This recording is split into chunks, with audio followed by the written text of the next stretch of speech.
feel better already. I was like running on half battery. Wait, let me turn on the air. It's fucking hot in here. Good to see you, bro. I had so much to talk about today. I've been out for a minute. 7-6. You are so disgustingly early. It's fucking gross. Okay.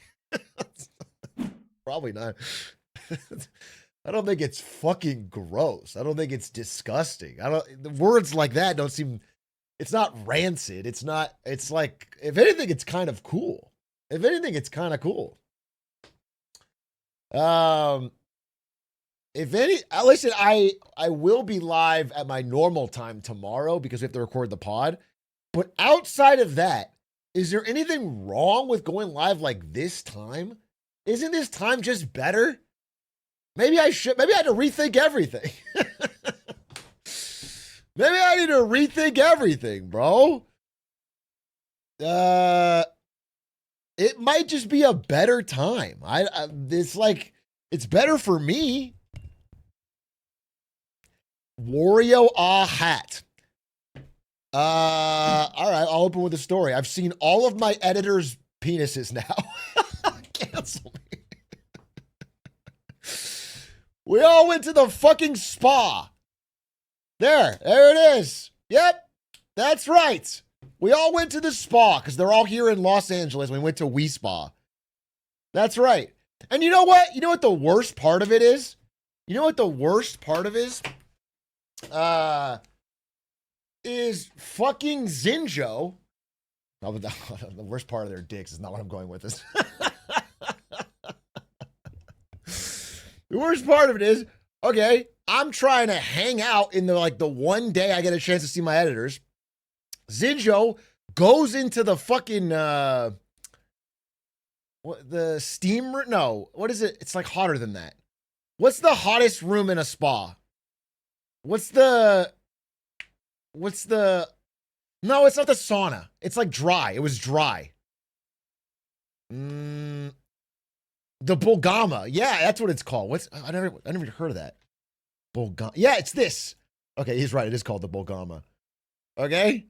Here. It looks like this, no cap. I didn't know what it was either. I've never been to Wii Spa. This is my first time going to Wii Spa, bro.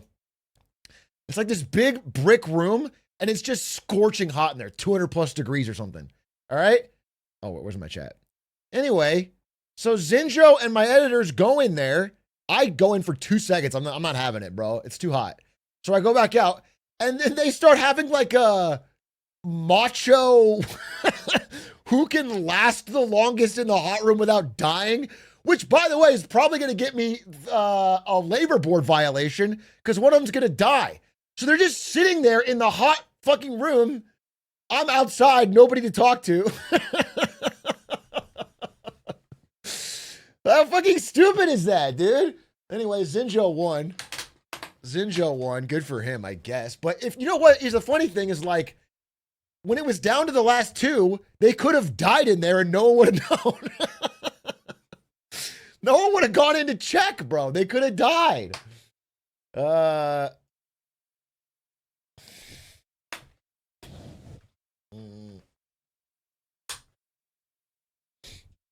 You couldn't even kill me with a gun. That's so untrue.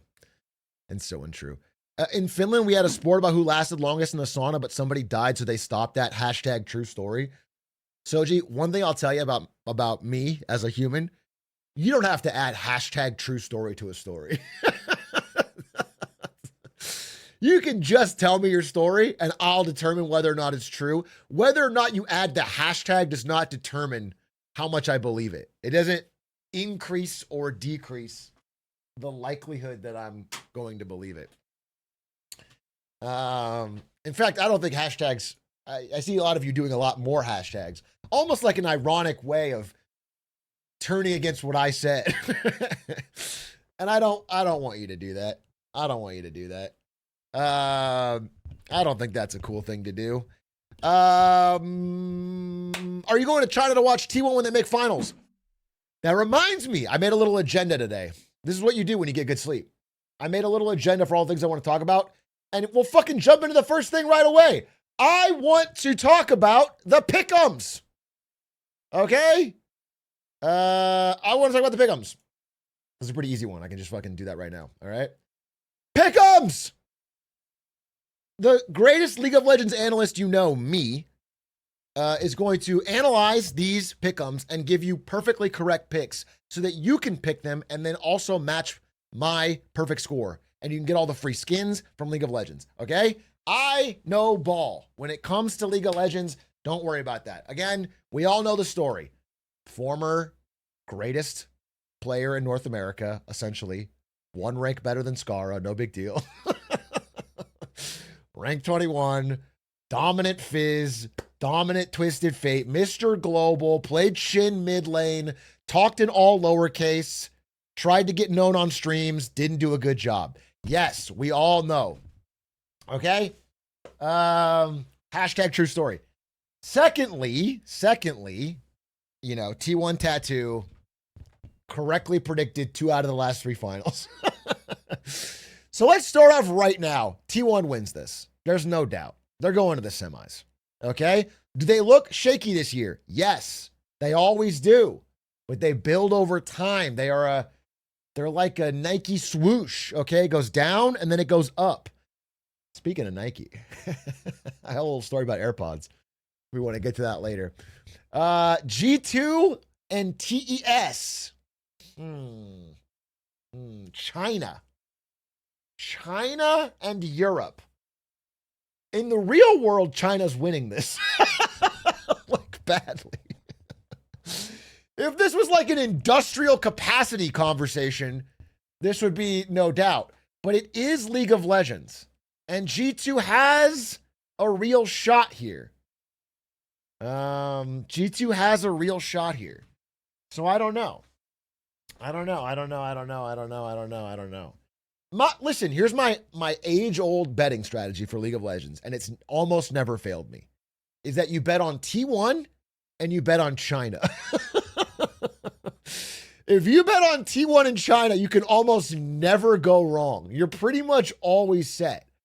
And so I really think I should stick to that. I know you guys are saying G2. I know it'd be more exciting if G2 won. But I think T1 in China is a foolproof strategy. And I'll do it today. Okay? And this one is Gen G without a doubt. They're going to fail right here. And then this one, where's CFO from? Chief Financial Officer? Is that an AI logo? What is going on here? Who's CFO? Taiwan? Oh, no. It's bad times for Taiwan. We'll talk about that. Listen, I'm pro Taiwan here. I would feel maybe if CFO wins league, literally, if CFO wins this whole tournament, Taiwan stays independent. CFO looking good though? Fuck it. We'll take the risk. However, they won't beat Gen G. What if they did though? What if we do the underdog picks? Anyway, this one, it's T1 in the grand finals. Dude, a T1 Gen G finals where Gen G wins would be the most depressing. Ain't nobody want that shit. God, I hope Gen G loses somewhere. Gen G winning is it's like, I don't know. It's like if Rocky lost in the movie. Yes, he did actually. It just sucks. It's like oh, you know what it is? It's like if the Mighty Ducks or the Little Rascals play the big strong team and then the strong team just won at the end. That's what it feels like. It feels so there's no story to it. It's the expected people just winning. Yeah, it's like if Air Bud lost because he's a dog.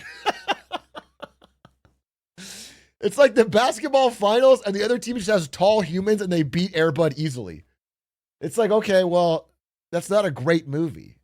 Let's say CFO.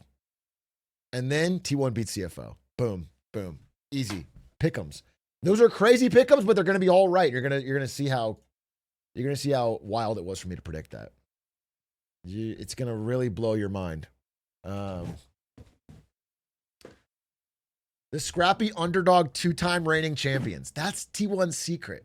That's what the fucking haters and fakes don't understand is T1 sucks ass on purpose all year so they can get the underdog bonus every year despite always winning. Do you understand? It's a cheat. They're always underdogs despite having 3 finals appearances in a row and 2 championships. It's a 200 IQ play. But every year, everyone's like, wow, they suck this year. No chance. And so it still feels like underdogs. I've never seen such a brilliant strategy. Atrioc streaming for my bedtime friends. I'm early. I'm early. I'm live and I'm direct and I'm in action, bro. I got a lot to talk about. Goddamn. Remember last year with Heavy as the crown when they were 1 game away from losing? Yeah. Last year was crazy. Are we watching the game? What game? What game? Hey, okay, well, we're still early in the stream. I want to talk about how the fucking Los Angeles Lakers are the greatest team in NBA history, and I never doubted them for even a second. And then all the haters and fakes who didn't believe in DeAndre Ayton are stupid, and Austin Reeves is an all-star, a true third option, and much like LeBron James, I saw that coming. I had a dream, I had a vision that Austin Reeves would drop 50, and I knew that it would happen. Austin Reeves is the black Luka Doncic. It's not polite. It's not PC, but you're right. Okay? The woke won't accept it, but you're right. You're saying the truth. AR-15 is back. Call him AR-51, bro. I love the annual NBA overreaction to the first 3 games. Dude, it's worse than that. It's the overreaction to the very first game. After the Lakers lost their first game, everyone was like, wow, this team is fucking trash. Another trash year in the books. Here it comes. Give up now. And the second game, they did pretty good. And it was like, holy shit, they're headed for the finals. And in the third game, Austin Reeves drops 51. Everyone like, holy fuck, this guy's, he might be the next GOAT. We have 2 Lukas on the team. It's fun. I don't care. It's fun. I like to watch the game and have big, bold predictions. Will you ever get into watching hockey? I watch every fucking game of hockey, first time chatter. Ask me anything about hockey. You think I don't know about fucking hockey? You think I don't know ball? Or puck in this case? You think I don't know puck? Ask me any fucking hockey question, bro. I know every fucking thing that there is to know about hockey. Best player in the NHL? The best player in the NHL is the fans. Okay, without them, nothing would be possible. Nice trick question, idiot. Okay.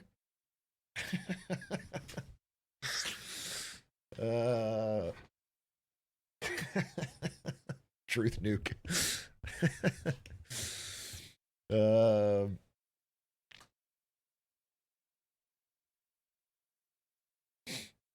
Name the 2 teams in the Stanley Cup Finals. Don't get so specific. Okay, I'll tell you 2 teams. I'll tell you the 2 fucking teams.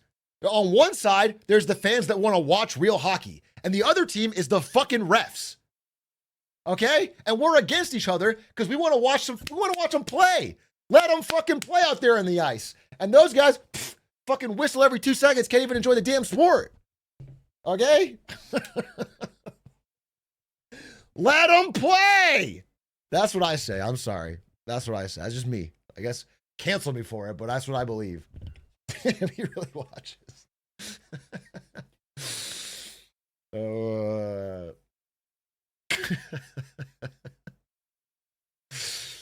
Who knew he was such an in-depth fan?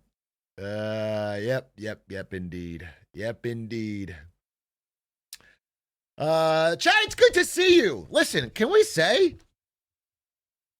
I'm doing the Trump hands. I'm doing the Trump hands. I love the Trump hands. Trump! A lot of problems with Trump.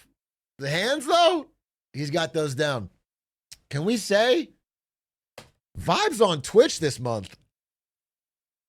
All-time lows. All-time low since I've been a streamer. It's a bad vibes month. My God. Oh, fucking yay. Awful vibes, dude. Awful. Like, I don't, like, my stream's not a drama stream. I don't have any problem. I think my chat's fine. I don't feel personally affected too much, but I feel like just the vibes are low. Because I remember working there, and I remember early days of streaming, and I just felt like the vibes are better, bro. The vibes are better. Is that why you haven't been streaming? I would love to say that's why. It would seem so much cooler. If I had a speech where I was like, listen, guys, I want to stream, but the vibes are so tough lately. No, that would be a great answer, but honestly, it's because I sleep like shit and I had a lot to do. That's it. The true answer is I would still be clocking in and I would be streaming, but I already left for a week. I started sleeping really bad. And even when she came back, I've been staying up too late. And then I owe a lot of people a lot of stuff. Mostly crypto gambling, you know, like real money to mobsters. Now I owe a lot of I owe voiceover. I have to make a live marketing Monday for Atrioc. I just have a lot of shit to do, and I get stressed. I get stressed about it, and so I've been trying to do it. But I made a bunch of progress, and I got great sleep last night. You know, sometimes you gotta just lock the fuck in. Sorry, but it's true. Sometimes you gotta just lock the fuck in. So that's what I'm doing. You stole $3 million from 8-ish paychecks and he caught you. We were talking about that when I was with the editors last night. We had dinner and then, well, it's most friends with stuff. And I was saying how, like, one day, one of my editors is going to steal from me. I just know it. I just know it because I don't check the fucking paychecks that I'm signing. I just know that somebody's going to do it. And it's Judas. I love my editors, but I just know, because I just fucking click the button. Like, they send me the invoice. I don't check it. I just pay it. And it's like, I'm like Jesus at the Last Supper, bro. Somebody someday is going to get a little greedy and they're going to overcharge me and I'm not going to notice it for a while. You shouldn't say this out loud. I'm honest to a fault. Sue me. All right? I'm honest to a fault. Atrioc got the last song.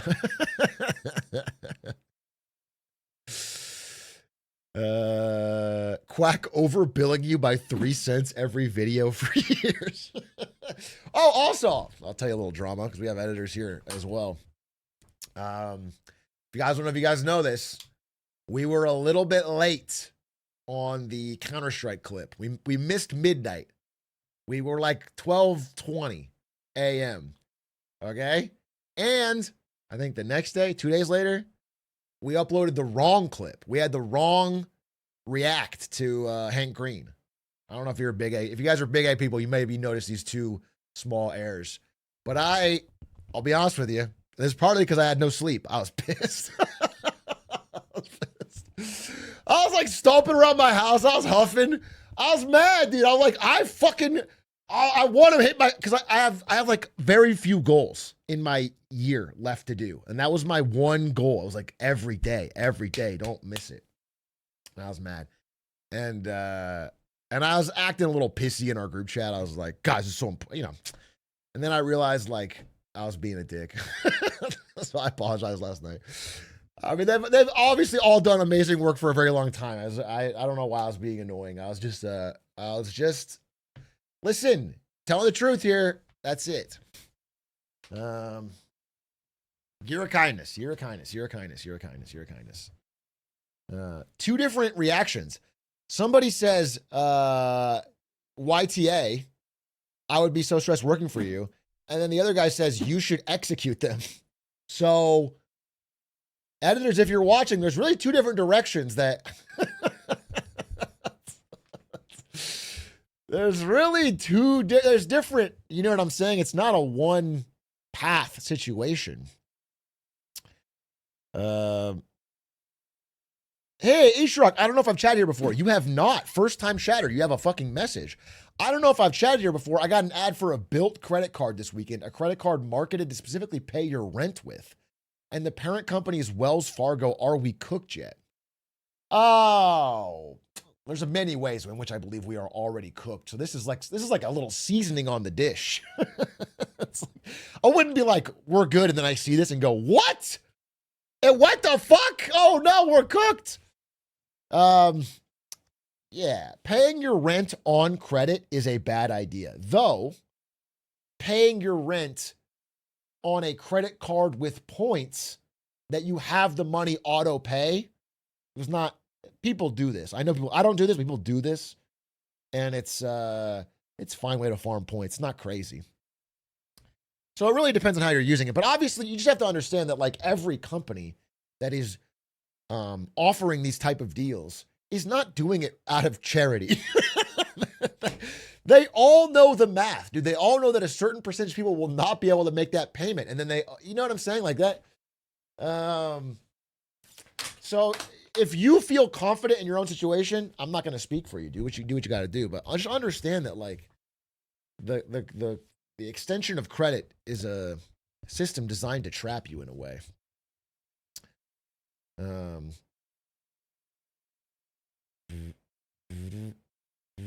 Yeah, just be careful about lifestyle creep is a great way to put it. Dude, speaking of lifestyle creep, I want to throw Aiden under the bus. Which I feel bad. Dude, I feel like it's okay. Here, let me give you my thoughts with Aiden. Okay. I think I have thrown Aiden into a joke, a financial joke, too many times. Because I really, really, really like and respect Aiden. And by the way, most of you maybe won't see this. Maybe we'll make a clip out of it or something.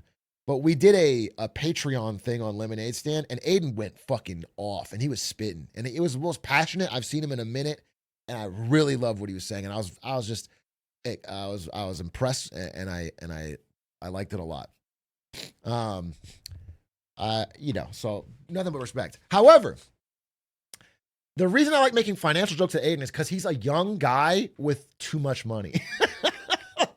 The yard makes more money than God thinks it should. Do you know what I'm saying? If you're making 50 racks a month at whatever, he's 26, 27, and off of just the yard, it's disgusting. It's disgusting. And so he obviously has some poor financial habits that I like to point out. Leaked. That's not even, he didn't tell me anything. I'm just looking at the fucking Patreon number and dividing it by 4. Okay, just to be clear, I'm not leaking anything. You can look it up online and divide it by 4. That's all I'm doing. It could be, I'm sure they have to pay editors and things too. Okay. So he's making dumb money. So we are going to Japan this week. Dude, I feel bad even. I feel out of touch just saying this. I'm gonna say it anyway. So we're going to Japan next week. We're going to Japan. Because Doug was going to go anyway. And so we're going to fly out there for a brief time and do a Sea Dog VA podcast. And we're going to interview a Japanese political expert, and it's going to be fun. That's what we're doing. All right. I'm not worried about that. That's fine. We can do that. The problem is Aiden booked all our flights. Okay. And I just want to be honest with you. I've never, ever paid full price for upgraded seats in my life, in my entire life. And I make good money. Okay. Obviously, I never shy about that. I've never paid for upgraded seats. Now I did on the New Zealand trip with Aiden. I did the little auction, and I bid $400 and I got a $3,000 upgrade. It was an insane steal. Of course I'll do that. I'll do that every week, but I wouldn't buy the upgraded seats. I can't even believe I'm saying this. I shouldn't even. Aiden booked our seat and he sent me the bill for my 2 seats. Okay? For me and Ari. It feels disgusting to say. It's $9,000 per seat. Per seat. $18,000 bill. I'm not kidding.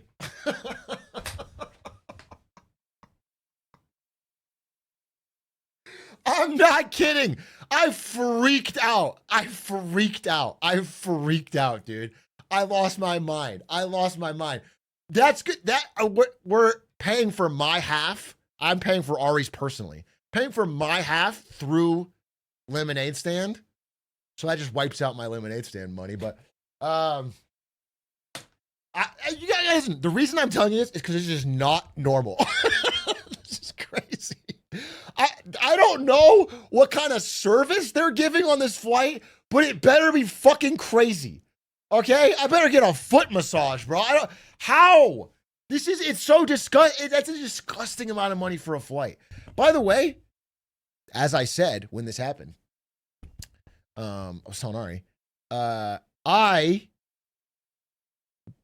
it's not that I'm sure I will like the nice seat, but in a regular seat, I fall asleep like a brick before the plane takes off. Just want to be clear. I sit down in especially if I get a window. If I get a window seat, I lean against it. I put my mask on, put my headphones on, I put my coat by the thing, and I fall asleep before the flight takes off. Often, I'm not kidding. It's not an exaggeration. It's very normal for me to fall asleep before it takes off and wake up when we land. It's like I teleport. I teleport. Okay? I teleport. So the idea that I'm going to pay $18,000 to what? To nap the same way? To fast travel in a nicer... It's crazy, dude. I could buy a new computer multiple times over. The things I could do with that money is baffling to me. And you do it barefoot. Okay, relax. I don't do it barefoot. Sometimes the socks are out. Fucking sue me. Yeah, I do. I take the shoes off. My socks don't smell. My feet don't smell. Okay? By the way, if I'm sitting in an $18,000 seat, my piggies are coming out. Okay? My grippers are coming out and I'm flexing them. I'm wiggling them. I'm wiggling my toesies, bro. 100 for that price. I'm going full Hobbit. I'm gonna wiggle each one and oink. All right.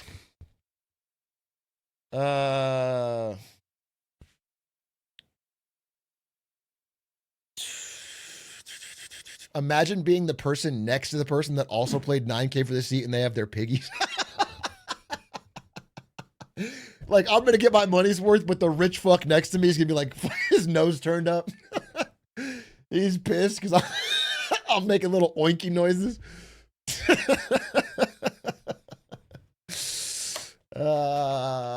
Anyway, this will be the most expensive flight by far that I've ever been on. Even the New Zealand one where I got upgraded, I bid $400 and I got a $3,000 upgrade, which is incredible. But like that total package would be less than this significantly. So this is going to be crazy. If it's disappointing, I'm going to be so mad. How long is the flight? I don't know. It's, maybe 11. I don't know. Yeah, 12 hours, 12 hours, 40, maybe 13.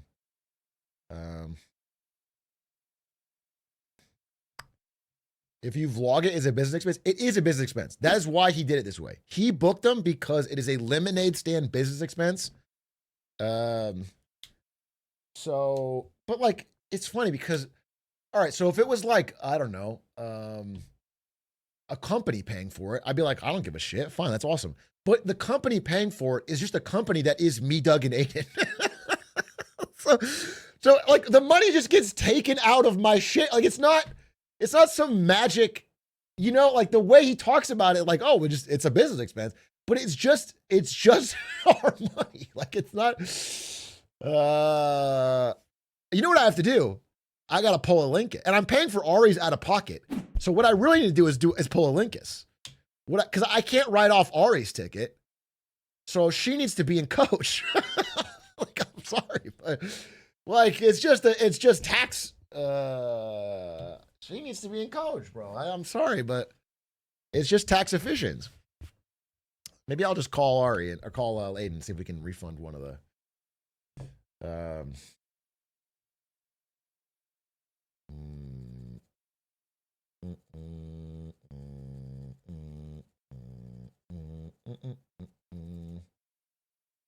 Have Ari guest on the app and then write that shit off. Dude, we start getting real crazy with the tag stuff. You can say Ari's she's PA. She's like, she holds the camera for 5 minutes. It had to be there. She had to fly. She's a consultant. Samurai Zebra, thank you for the 42 months. Thank you for the 42 months. This is legit the reverse of what's happening last time. You calling him poor while Aiden's in coach. Yeah, that's what I'm saying. His money's gotten up too much. He's become crazy. He's become wild with... He spent $100,000 on CSGO skins, bro. By the way, though, let me give Aiden credit now. It's quite possible that Aiden made a... Well, I don't want to... Please don't... This is not financial advice, you degenerate fucks. I don't agree with any of this. But Aiden did buy the dip on some of the knives, and they are up. They are up. They are up since he bought. Now, I talked to this guy, Arrow CS. He's like a pretty big Counter-Strike skin guy. He's like, you got to wait till the 30th. Because that's when the Counter-Strike knives, if you bought reds to trade up to knives, you can't trade those for a full week lockup. I talked to Arrow. And Arrow is like, so the full week lockup on all the new knife supply is really not hitting until the 30th. And that's when a lot of the supply is going to start hitting every single day. And so he's like, you know, from what he's seeing, there is a lot of supply ready to be traded, like a good amount of the high-end knives. So he's kind of, he's not diving in to buy the dip until after that. But you know, maybe Aiden was right. Maybe he did it fast. Crystal Sis, thank you for the prime.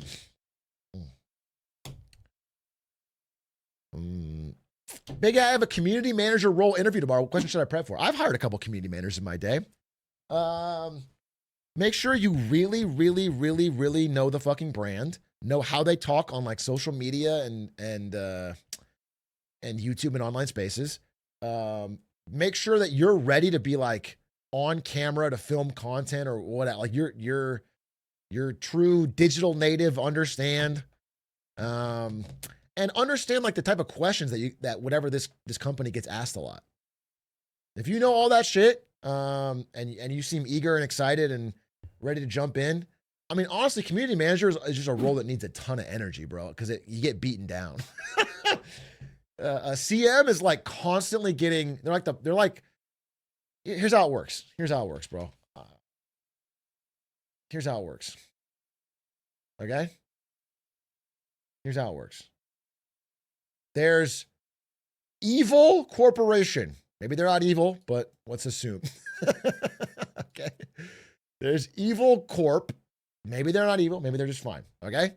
And then there's a shield. Okay? And there's angry customers. Angry customers. This is you. They're shooting things. Angry. And you are the point of contact. But your ability to make any decisions is zero. Okay? So you can't like change anything. Like this is, all the decisions are here. They get to decide what happens. You just have to you have to communicate these decisions and also accept you just have to tank shit, really. Now, it's not always this case, and it's not always this bad. And oftentimes, if it was a good, healthy company, they take your advice. You can like collectively surface feedback on what customers are actually thinking and feeling, and then they make decisions based on that. But if it's a bad company, they don't do that. But that's the idea, right? So it's a stressful job if you care. If you don't care, you can kind of just check out and, I don't know, ChatGPT it. But if you care, you know, I didn't do a directly CM role, but I was public facing at Twitch. And I remember when Twitch made the decision to mute VODs. Nobody cares now, but at the time, everyone was so pissed about it. And it sucked. It sucked to have to do Twitch Weekly and be like, hey, here's this exciting new feature from Twitch. Well, we're gonna mute all the VODs with music. And everyone was fucking pissed. And you just get yelled at, but you can't do anything about it. It's not your choice. I'm a fucking 22-year-old. So that's the reality of the job, brother. But But if you know that and you're getting it with a good idea and you're energetic, I think I've become more energy pilled lately. In that, I think like one of the number one traits any human can have for any job or team that you're on is energy. Like if they're actually energetic about trying to do something and improve, it's so much better than any particular skill. That's how I feel, but it's hard. It's hard.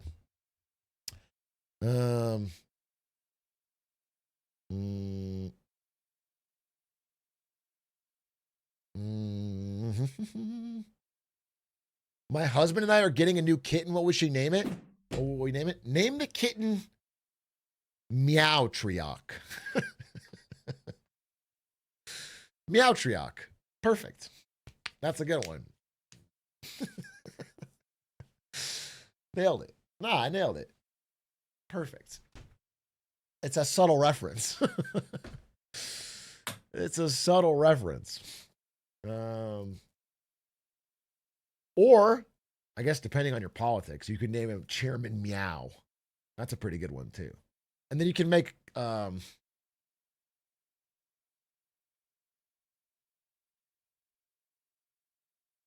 like these type of posters. You can make these type of posters, but with your cat and put them all around your house. And then instead of a little red book, have a little red litter box. Okay? That's not a bad idea. That's not a bad idea. He gets there. Yeah, and then starve the other cats. Hey, yo! Hey, yo! Okay, let me get water. Where's my Lakers cup? Where's my fucking Lakers cup, bro? Let me get water real quick. And then I want to talk about how I got cited as a source. Not Coke. Hey, smell Lakers cup.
Okay.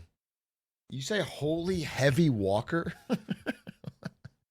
You think I walk too heavy? What the fuck are you talking about? What are you trying to say, bro? What are you trying to say? The camera shakes? The camera shakes because my table touches the camera. And so when the table shakes, the camera shakes. I'm going to pull it forward. It's actually very easy. Don't say stomp, stomp, stomp like I'm like I'm the fucking Jack and the Giant, dude. Like I'm fee, fi, fo, fum.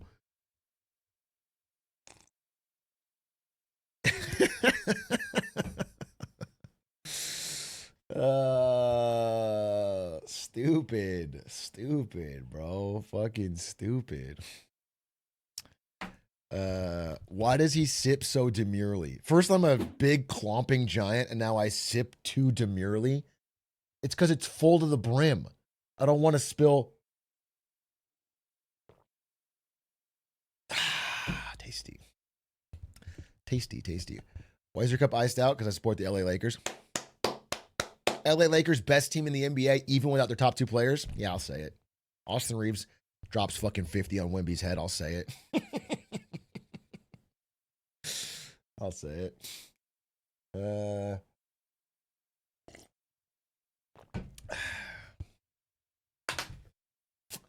have you read Richest Man in Babylon? I actually have, but I vaguely remember it. This is a while back. It was like, it's like it's like Rich Dad Poor Dad for ancient times. It's like there's like two neighbors in ancient Babylon, and one guy's like, I get my paycheck and I just spend it on frivolous crap like a ancient Gucci belt. And the other guy's like, I took my corn and I sold it to buy an investment in a copper factory. And now I'm the wealthiest man in Babylon. Yeah, I remember it. I mean, as always, there's some truth in there, but I don't know about it as a life philosophy. I do remember it. Vaguely though. I'd have to reread. At the time, I liked it.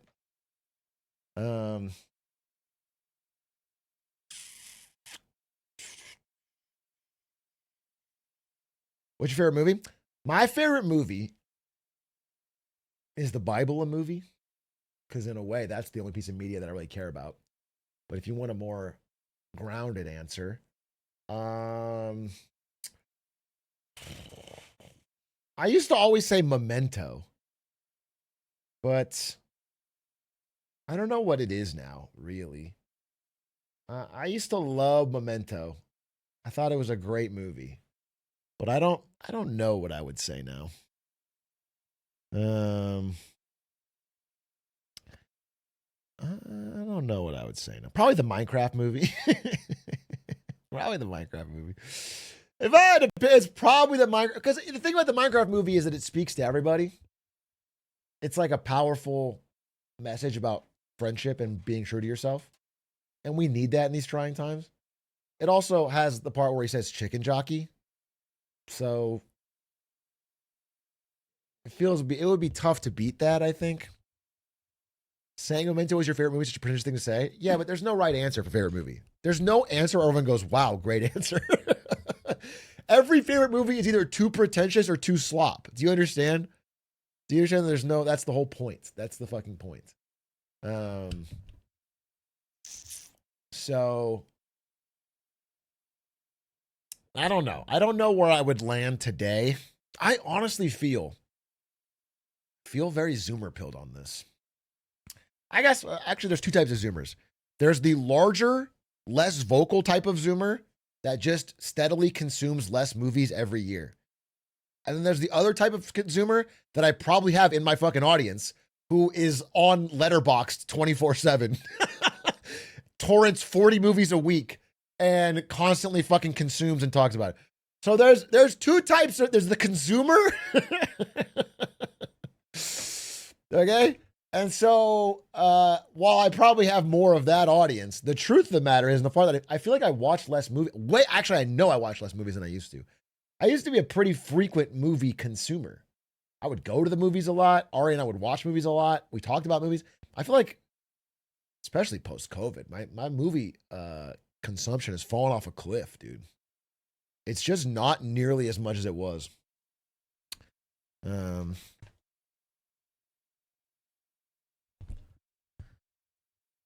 You want me to pay attention for 2 hours straight? Impossible. Right? They just pay shit now. Yeah, and even people that are watching movies are like, this is most people watching movies now.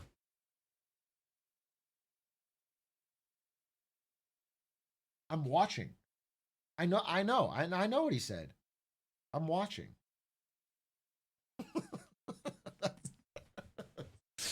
That's what fucking movie watching is now. So, especially if it's a goddamn Netflix movie, dude. Netflix built for this. Netflix internally makes their movies so there's not much going on the sides. There's only one thing happening on screen at once, and they like loudly explain their motivations so you can kind of keep up passively. They have like very simple motivations, and every character's like, God, I'm angry. That's that real slop, dude. That's that real slop. So you can just know what's going on, bro. I watch movies, but I watch a reaction YouTuber watch the movies. You gotta cut it, dude. You have to cut it with something. It's too strong. A direct movie straight to my brainstem, that's too much stimulus. That's too much going on. I can't figure it out. I need to cut it with somebody who tells me how to react. Someone has to laugh at it at the right point so I know when to laugh.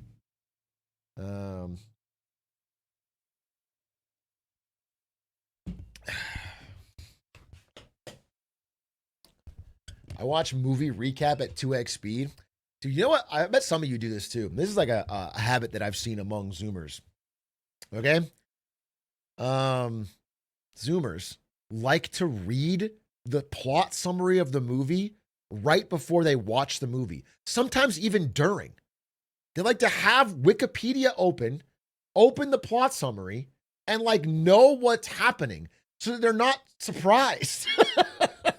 Like, so they can just follow along beat by beat with what they already know it's going to happen. It's crazy. Am I crazy? It's crazy, dude. It blows my mind.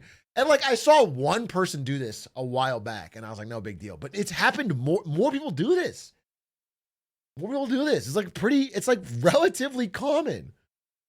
I think that's crazy, bro.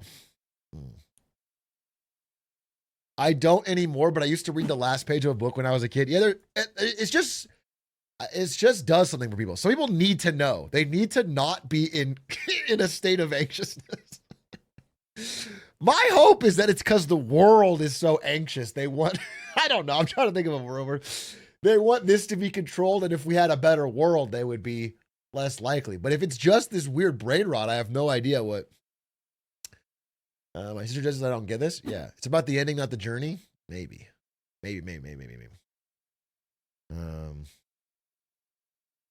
Force them to watch Uncut Gems so they feel good, anxious. I mean, yeah, Uncut Gems would be a movie where they have to look it up. Although what you read would not be good either.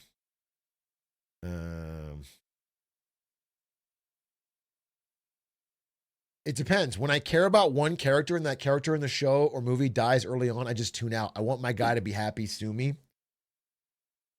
It's funny because I'm changing. You know, we're all growing and changing.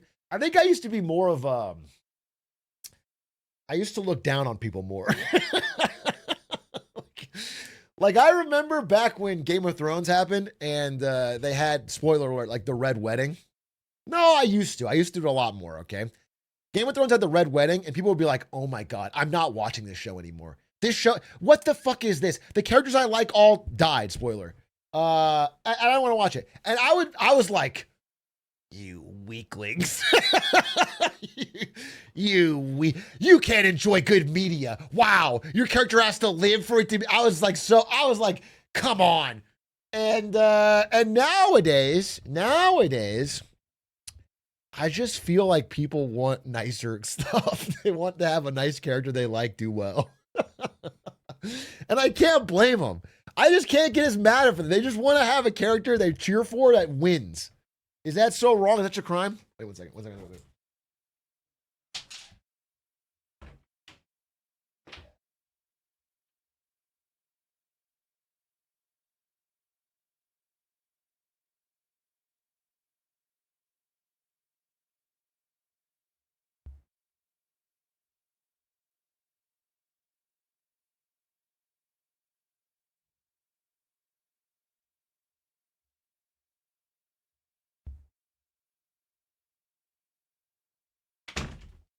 Sorry. Someone's at the door. I'm not stomping. I don't want to have to worry. You guys already, every time I leave the stream, talk about fucking cocaine. I don't want to be worried about stomping. I don't want to walk lightly. Okay? We heard your ass stomping all over the house. Just felt an earthquake on the East Coast. On the East Coast, Jelly? On the East Coast. 3,000 miles away. You felt an earthquake from me walking to my front door and check. Yeah, that's interesting.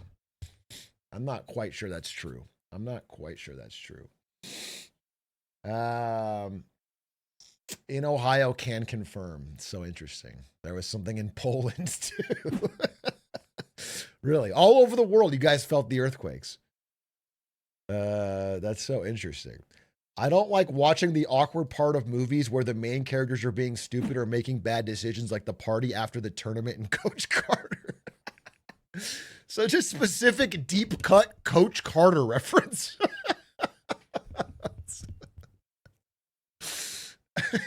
He's based, folks. He's based. It's true. They acted stupidly. I don't get that. Again, this is my old self talking, but I would get kind of mad at you for saying that because do you think people don't make stupid decisions in the real world? People always get mad at like characters for doing stupid things. People do stupid shit all the time. That nobody responds perfectly to dangerous or crazy situations or emotionally stressful situations. People make bad choices all the time. And so yeah, that's what you'd want from a real piece of media is not characters responding perfectly to every situation, but rather the drama that plays out when they don't. But again, I understand the need more for people to just want like a character they like to do well. I will say, okay, there's a show I felt this a lot recently. I'm trying to think of what it was. Oh, it was not even a good character really, but what's that show? Ozark with Jason Bateman. You guys know that show? It was Jason Bateman as like an accountant who gets pulled into a drug ring or whatever. It's a good show. It's a good show. But I got a little tired of the show because at no point ever in that 4 seasons of the show do they ever just get a break. They never, ever. You're kind of cheering for this family because they're in this terrible situation. And like every week, every episode, it's like, oh my God, this drug lord's gonna kill us in 2 hours unless we launder all this money. We have to do it. And so they go through this crazy thing. They finally launder it. They solve the problem. And then it's like, uh-oh, but we just pissed off another drug lord. Like, they never just get 1 week where things are going right and they feel good. They're like, wow, we can breathe. And so when you watch it, we binged it. When you watch it like a long time, it's like fine. But when you binge it, it's like, it's obvious how it's just one thing into one thing into one thing. It's constantly conflict. So I did get a little tiring by the end of it, but I still like the show. What's up, Misto?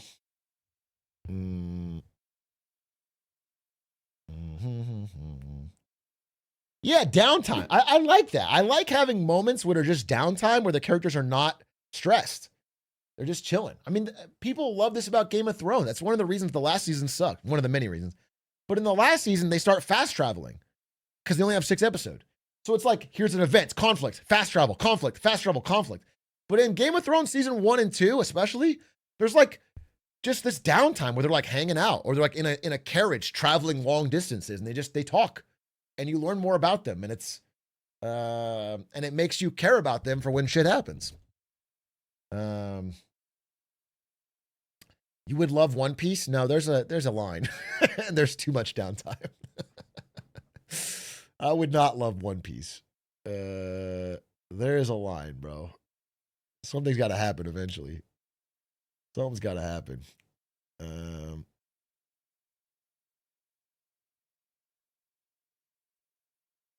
Avatar had fantastic downtime episodes. Yeah, that's what people love about it. I mean, you have to have the big events to make the show, epic and incredible and interesting. But all the downtime is what makes the show last. What makes people like care about it long. Like, I'll give you a perfect example. For real ones that know. The show Firefly is basically just the downtime. The show Firefly only got like 12 episodes. How many episodes did it get? Firefly episodes. It got 14 episodes. Okay. Probably on net, 9 of them are downtime. Okay. A lot of stuff happens, but like most of them are pretty small stakes. And a lot of it's just them on the ship, goofing around, talking shit.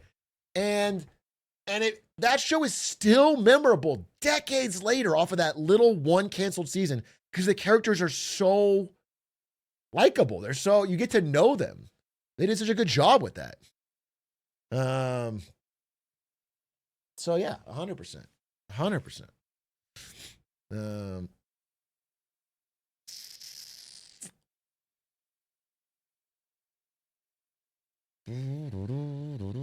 There's a great YouTube video breaking this down.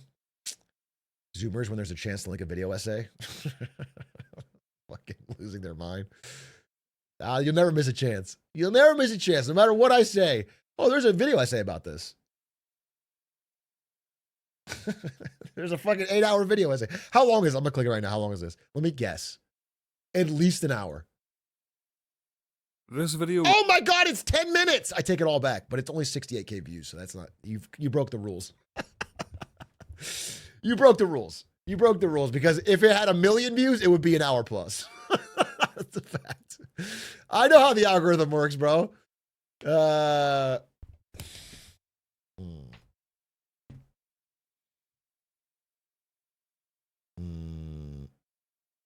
Oh, so okay, let's talk about this. Wait. I got some. I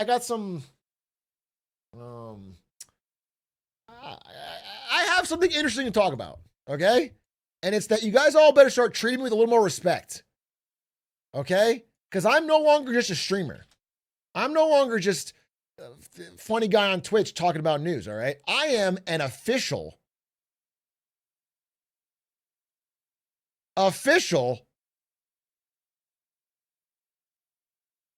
source. This got 10 million views. Breaking. Gen Z males are turning away from Donald Trump, but are not aligning with the Democratic Party either, expressing frustration with both sides, per Atrioc.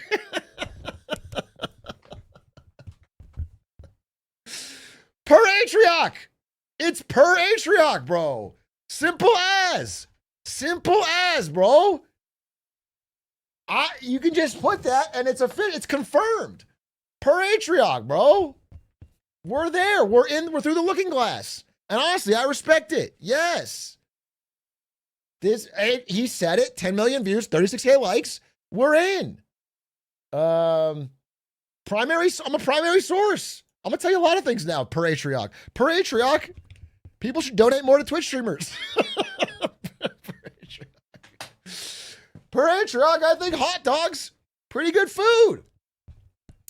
So this came out, and obviously I got a lot of flack for it. Some of it was about like, I know who Atrioc is. What the fuck is he's a streamer? But some of it was like, they didn't even know who I was, and it was more like this. Wait, let me see if I can find the thing. Wait, I don't want to spoil it. Where's the, oh, it's like right, yeah, you're right here. This guy. Be hard here with an AI profile picture per some propaganda outlet masquerading as polling who you've never heard of. Thinks I'm a fucking polling station, bro. He thinks I'm a fucking like it's Atrioc News Network or something, bro. I got soul read. Propaganda polling.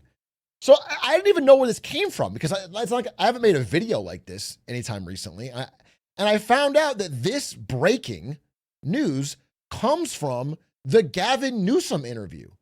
That's where this comes from. They took a line from the Gavin Newsom interview and then reported it, I guess, a month later as breaking news from Atrioc. That's where it comes from. So it was like, let me see if I have the, here, it's like,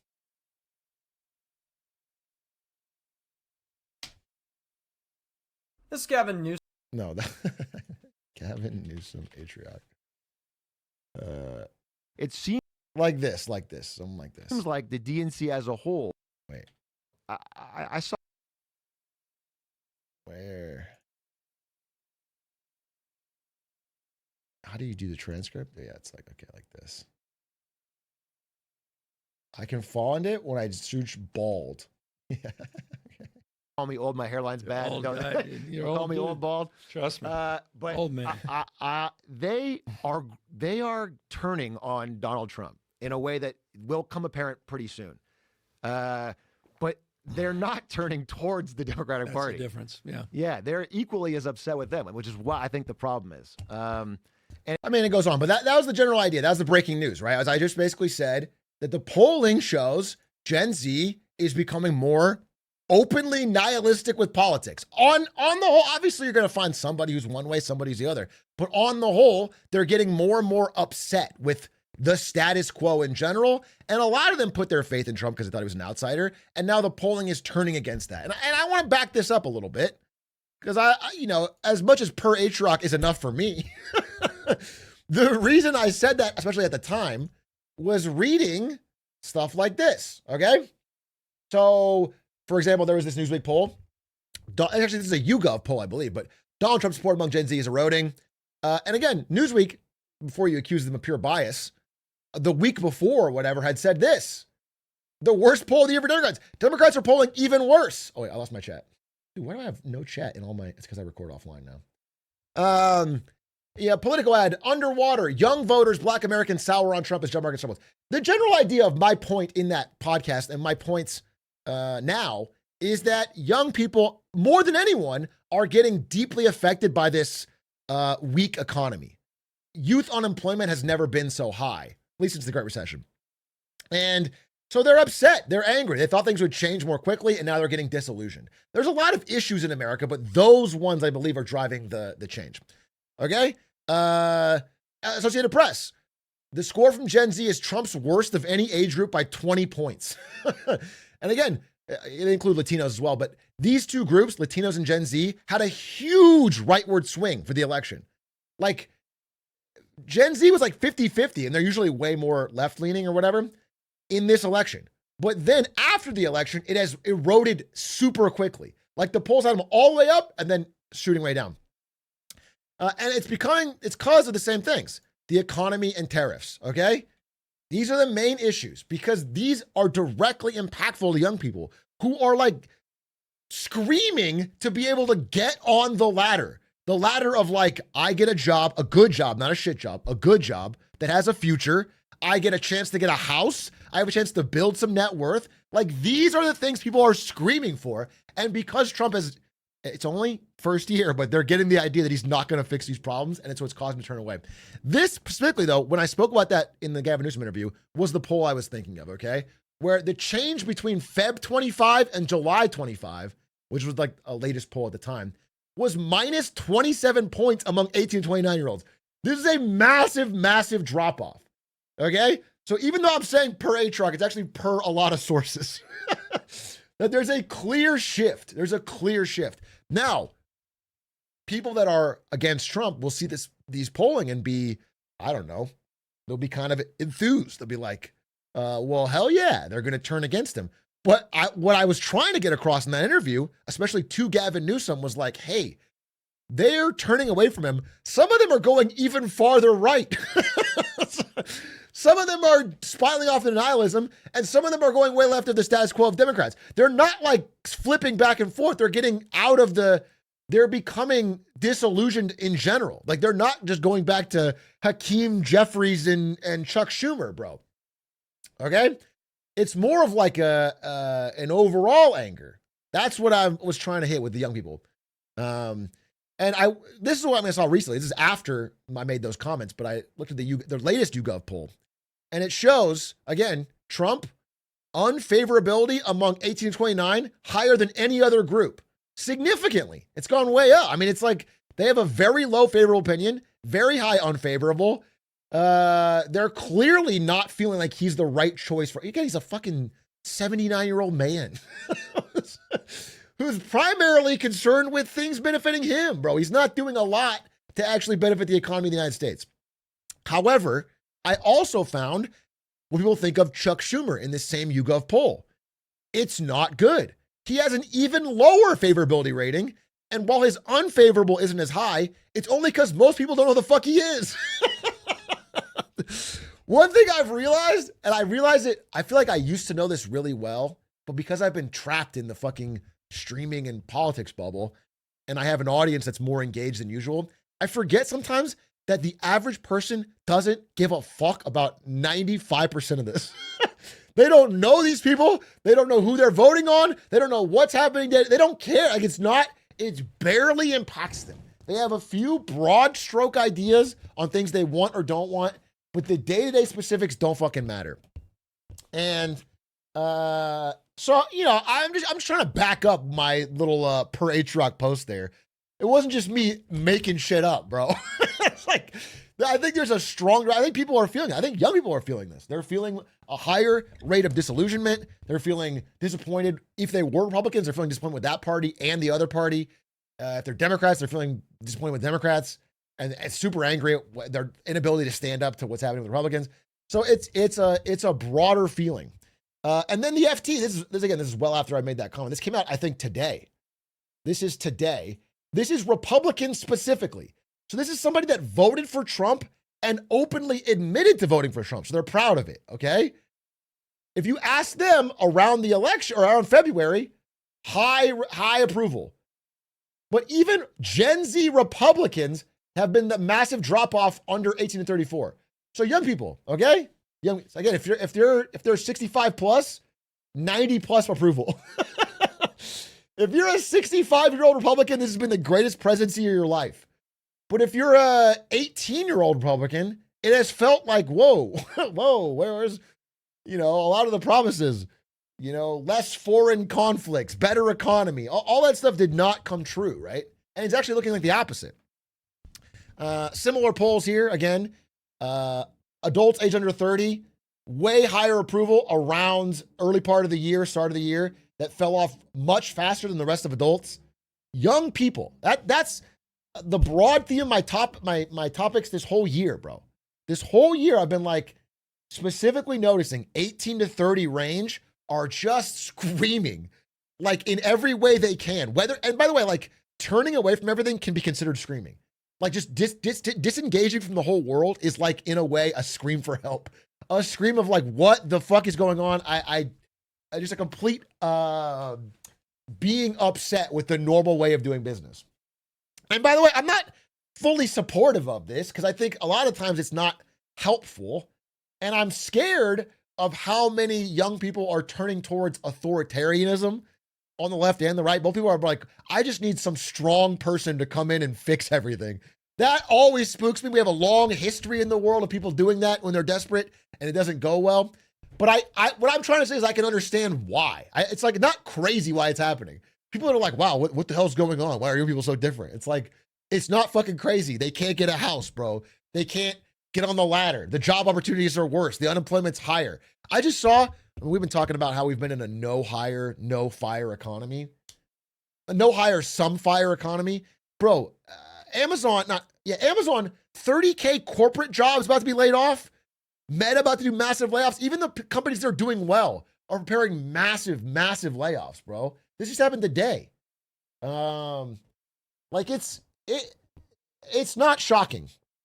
And again, this chart I think was really illustrative. Okay. So that they polled people of different ages about where they thought wealth comes from. When they asked old people, most of them think wealth comes from earning it. Okay. Because a lot of them in their time, that was pretty true. You feel like you could work hard and get ahead. If you did a little extra, you could make more money. There was opportunities, but what they don't understand is how much that's shifted, how much that's changed. Like the headwinds, the tailwinds, the wind in their sails has turned into wind against the sails. It has turned into like a general drag that makes it harder. Okay. So now most people will say wealth comes from taking advantage of others. Okay. And that's what we're seeing. That's what we're saying. So people are getting more upset with that. It's like 50-29. It's never been this number. It's never been over 50%. And so again, I bring it back to Trump. That's what I talk about. Again, I've been pretty negative on Trump this year, and largely for this reason. And the reason I attack these issues the most is because these are issues that are the most important to people. Okay? They say it. This is where he's underwater. He's underwater on inflation more than anything. Oh, this is the most unpopular issue. Inflation. This is where people are the most angry. The economy, trade, and inflation. This is the last election. This is a 2024 election. Kamala Trump. What was the most important issue? The fucking economy by a lot. By a fucking lot. And that's even with them constantly talking about immigration. Like Trump mentioned the economy way less than immigration. Immigration, for Republican voters especially, was like a big issue. But not as big as the economy was number one, bro. This is what people are screaming about. I don't know why it's like so hard to get. And that's evil people that are partisan. So like, look, we got a pretty partisan country, right? The view on the economy flips based on president. When Biden becomes president, Democrats go, the economy's good. Oh, wait, no, it's not. Republicans, they think it's good when Trump's there. They hate it. They hate it under Biden. Then Trump becomes president. Now it's fucking great again. But you can see it's going down. That like the honeymoon period only lasts so long. It only lasts so long. And people have real lived experiences. They notice the price of shit going up. They notice the job opportunities. It's not crazy. I'm having an interview this week with Melody Wright. Melody Wright, a housing expert, one of, I think, the best voices on housing in all of America. She literally drives out to like these actual developments. She talks to every part of the stack, from the NAR all the way down to home buyers, all the way, every stack. I'm interviewing her this week because I love her Substack. I'm doing that on Wednesday, ideally. We're going to talk about it. But again, the number of home sales has dropped to like 0. The average age of a first-time buyer has never been higher in my lifetime. It went from like 29, 30 to now it's like 39, 40 for the first-time home buyer. It's crazy. It's crazy. And of course that's going to lead to disillusionment if you're young. People are just understandably pissed about it. So I just wanted to back up my my little per Atrioc here. I wanted to make sure. Yeah, I'm not just fucking saying that for nothing, bro. The data backs it up. Talk to people in your life. It'll back it up. People are frustrated. Average home buyers over 50. I'm not sure about that, but I know the first time home buyer has reached like near 40 levels, which is just crazy for people to be able to afford their first home, starter home at near 40. It's absurd.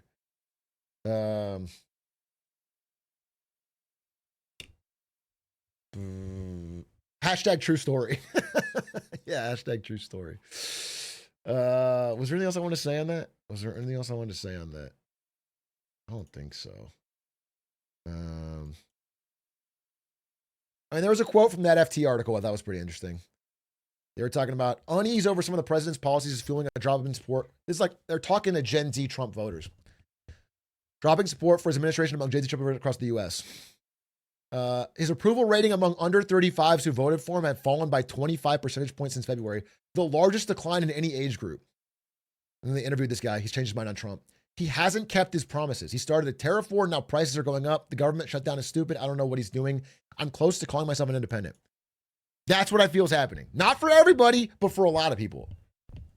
And by the way, so I'm railing against Trump for this, which I've done plenty of times, but I also want to rail against, man, I can't imagine missing the moment harder than what the DNC's doing. It's like the ball's teed up.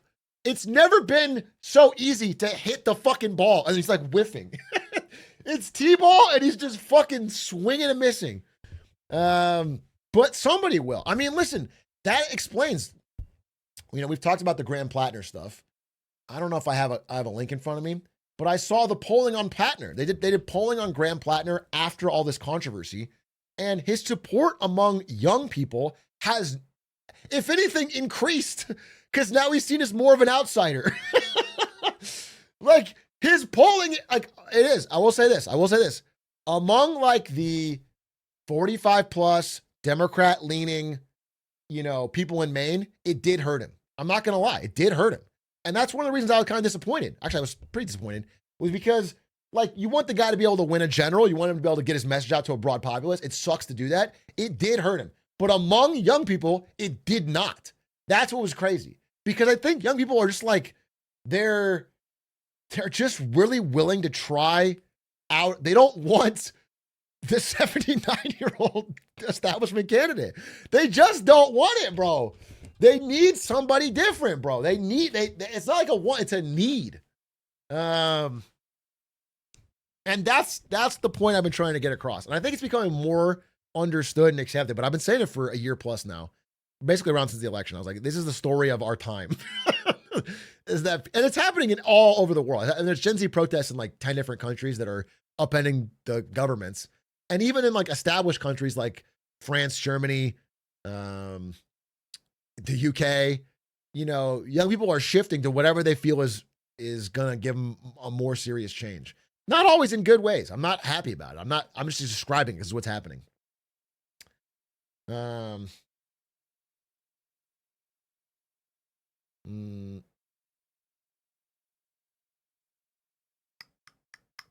So if they get their first home at 40 with a 30-year mortgage, they're paying that shit into their 70s? Yeah, for sure. I mean, just wait till we get Canadian 40-year mortgages. Just wait till we get, you know, they have to extend because nobody can make the payments and they don't want to lower the price. So they're going to start doing fucking 40, 50-year mortgages, bro.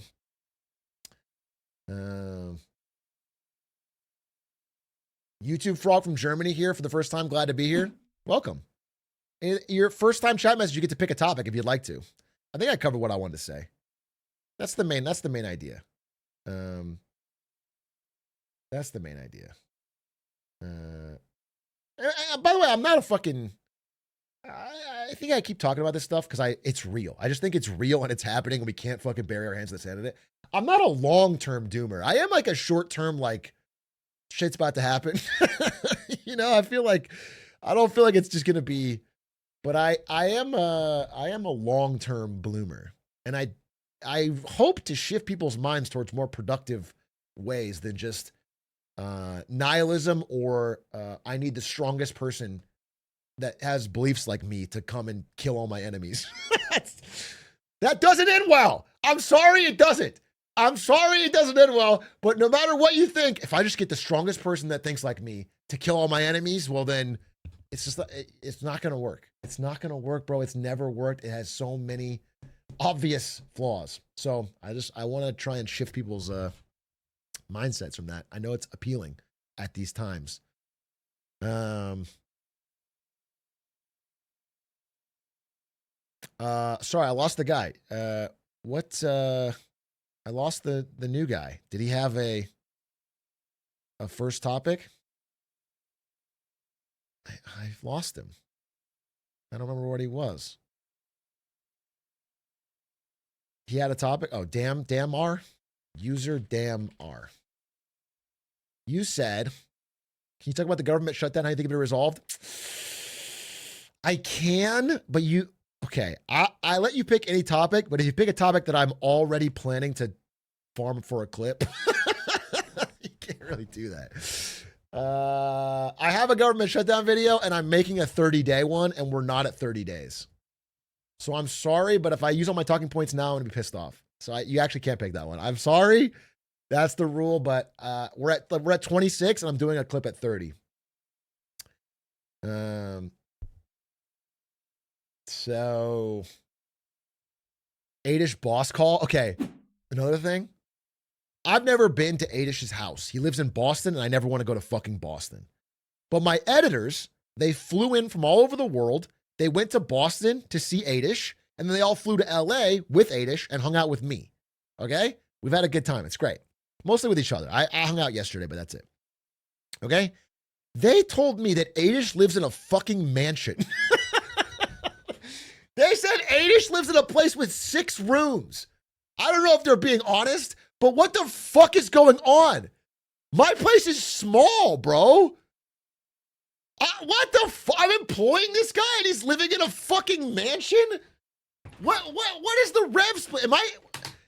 What's happening? Why is my editor, who's in his fucking 20s, living fucking better than me? This is ridiculous. This is ridiculous. LA prices, it doesn't matter, bro. I went from Twitch acquired by Amazon to Nvidia, #1 company in the world, from like not even listed when I joined. Then I put my money into fucking gold, which triples, and then I fucking have a stream do pretty well, and I have a tiny house in LA. Okay? How the fuck is 8ish? This is crazy. This is crazy. I couldn't have been. I'm getting robbed blind. I gotta check I'm checking the fucking paycheck statements. I'm checking the statements, bro. Because I'll tell you this, all my Twitch money that I've ever made, every dollar I've ever made from Twitch goes into PayPal. And the PayPal money all goes to editors. Okay? That's the flow I use. And for a long time, I was making more on Twitch than I was paying editors. So there was a surplus. And money started to stack up in my PayPal. It was like stacking up. And then I hired Adish. And then there was a deficit every month. And now, recently, I ran out of money in the PayPal and I had to put in my own money to keep it. I had to fucking resupply it. What the fuck's happening? What the fuck's happening? This is crazy, bro. This shit's crazy. Thank God I stole $3 million from Ludwig is all I'll say. Thank God. If I hadn't stolen that $3 million from Ludwig, it would just be a hard thing to manage. But that gave me this nice cushion. Thank God I yoinked from Ludwig.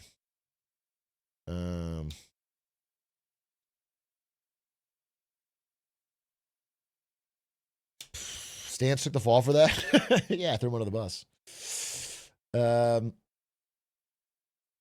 Okay, so that was what I want to talk about. Second thing I want to talk about.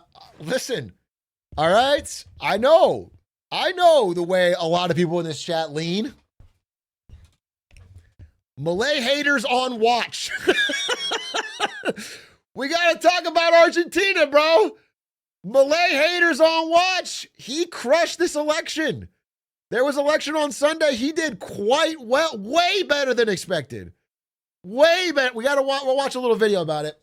Milei did way better than expected, which, again, let me give you the timeline here. Because I have mixed feelings on Milei, but I have honest feelings. And I feel like a lot of people swing one way or the other too hard. Here's the truth. Here's the timeline. Event 1, this is like the worst way because I use text now. Why am I writing things?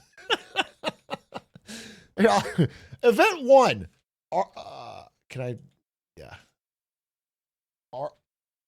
Let me fucking write. I'm going to scream. I'm clicking it. Okay, fine. How about this? Okay. Event 1. Argentina in absolute economic chaos. Okay? This is not talked about enough. People that have such strong opinions on Milei, one way or another, do not talk enough about how Argentina was in the true hyperinflation era. Like true poverty, hyperinflation, horrendous economy, things getting measurably worse, like prices changing during the day. Like you get paid in the morning and you have to rush out and buy things because by the end of the day, the prices will be higher. Okay? That is the environment that led to Milei. So you get, guy with crazy chainsaw.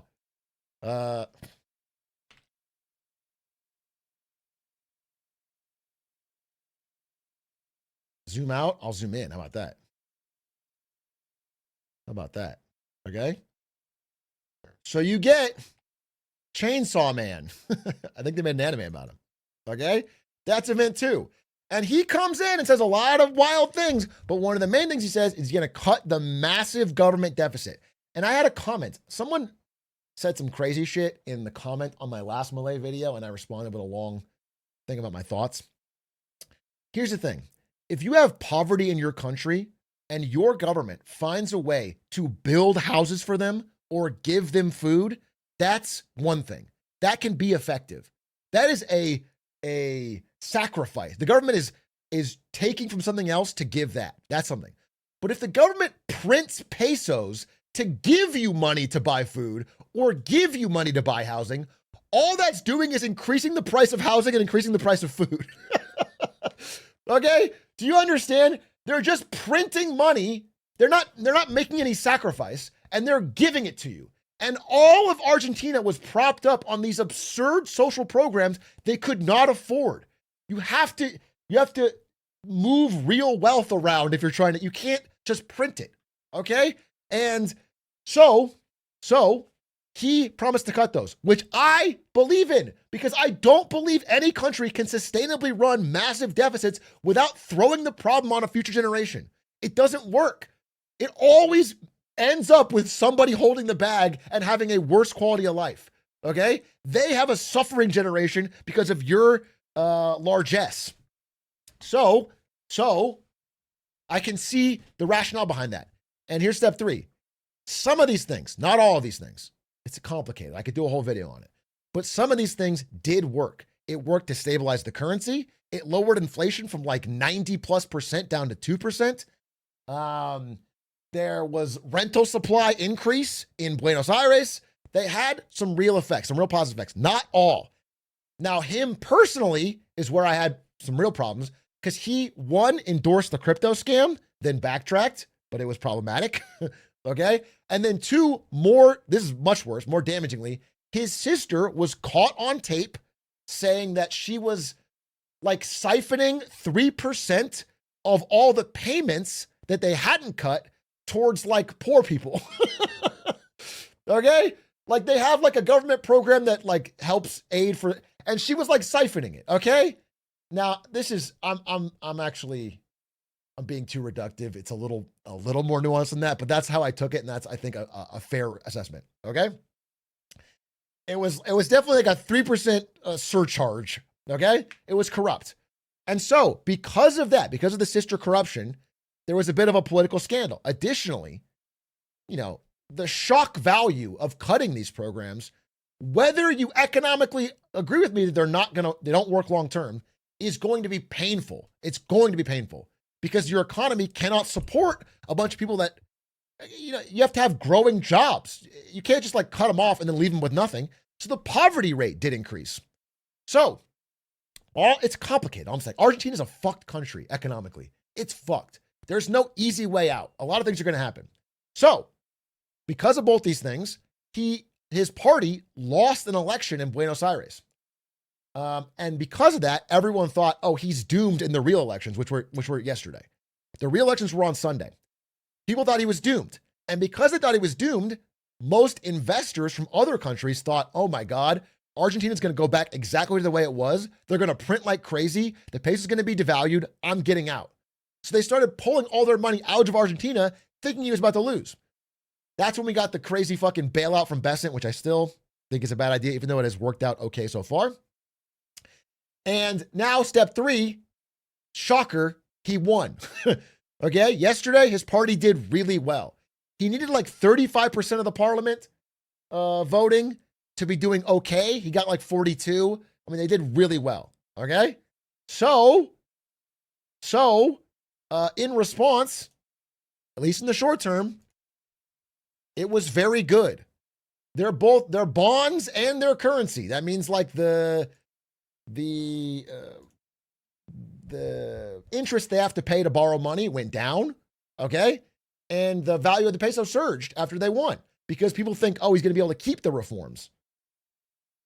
So just understand that it's more nuanced. Anyone saying like, oh my God, he's purely saved Argentina, he's great, clearly not true. People that say, oh my God, he's terrible and nothing he's done has worked, also not true, bro. It's just not. It's just nuanced. It's a country that is in a fucking crisis and is making some good movements, some bad movements, and they're trying to figure it out, okay? Just understand.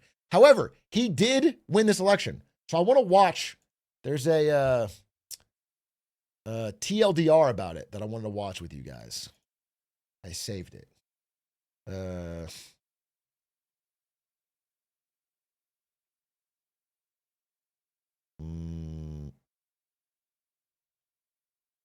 TLDR. Here we go. Seats in the upper. Okay. On Sunday, Argentina went to the polls for its congressional midterms, with roughly half of the seats in the lower house and a third of the seats in the upper house up for grabs. In what was widely seen as a make-or-break election for Argentina's embattled president Javier Milei, his La Libertad Avanza party outperformed the polls, beating the left-wing Peronist bloc by 10 points and securing a fresh mandate for his radical platform. I will also say before they go on is the things I was reading, because I read Argentina news too, is like similarly to what I was talking about here with Gen Z. A lot of people in Argentina are upset at some of the things he's done. But many of the people polled said they were so afraid of going back. They were so afraid of going back to how it was that they voted for him. Like, they're going to give him a chance because they are so fucking afraid of returning to what it's still fresh in their mind of what it was. So you have to understand that, like, they can be disillusioned with the way some of the stuff has been going. But I just think any analysis of Argentina that doesn't recognize where this election started is too biased. It's too biased. Because for the average citizen, hyperinflation is unlivable. It's unlivable. You cannot meaningfully build a life. It's a quicksand. It's building a life on quicksand. Form of economic reform. So in this video, we're going to explain why this election was so crucial for Milei, the results, and what might happen next.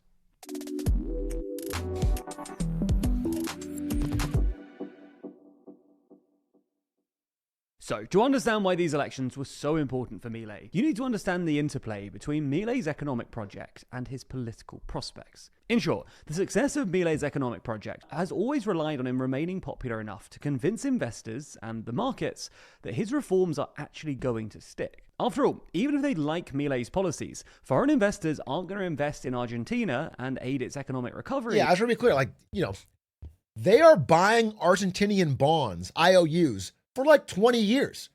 They're doing like 20-year IOUs, or if they're investing in pesos, that's money they have to hold for a while so they can use it to spend on something. So they have to believe not only that there's going to be real change, but that the change is going to stick for a long time.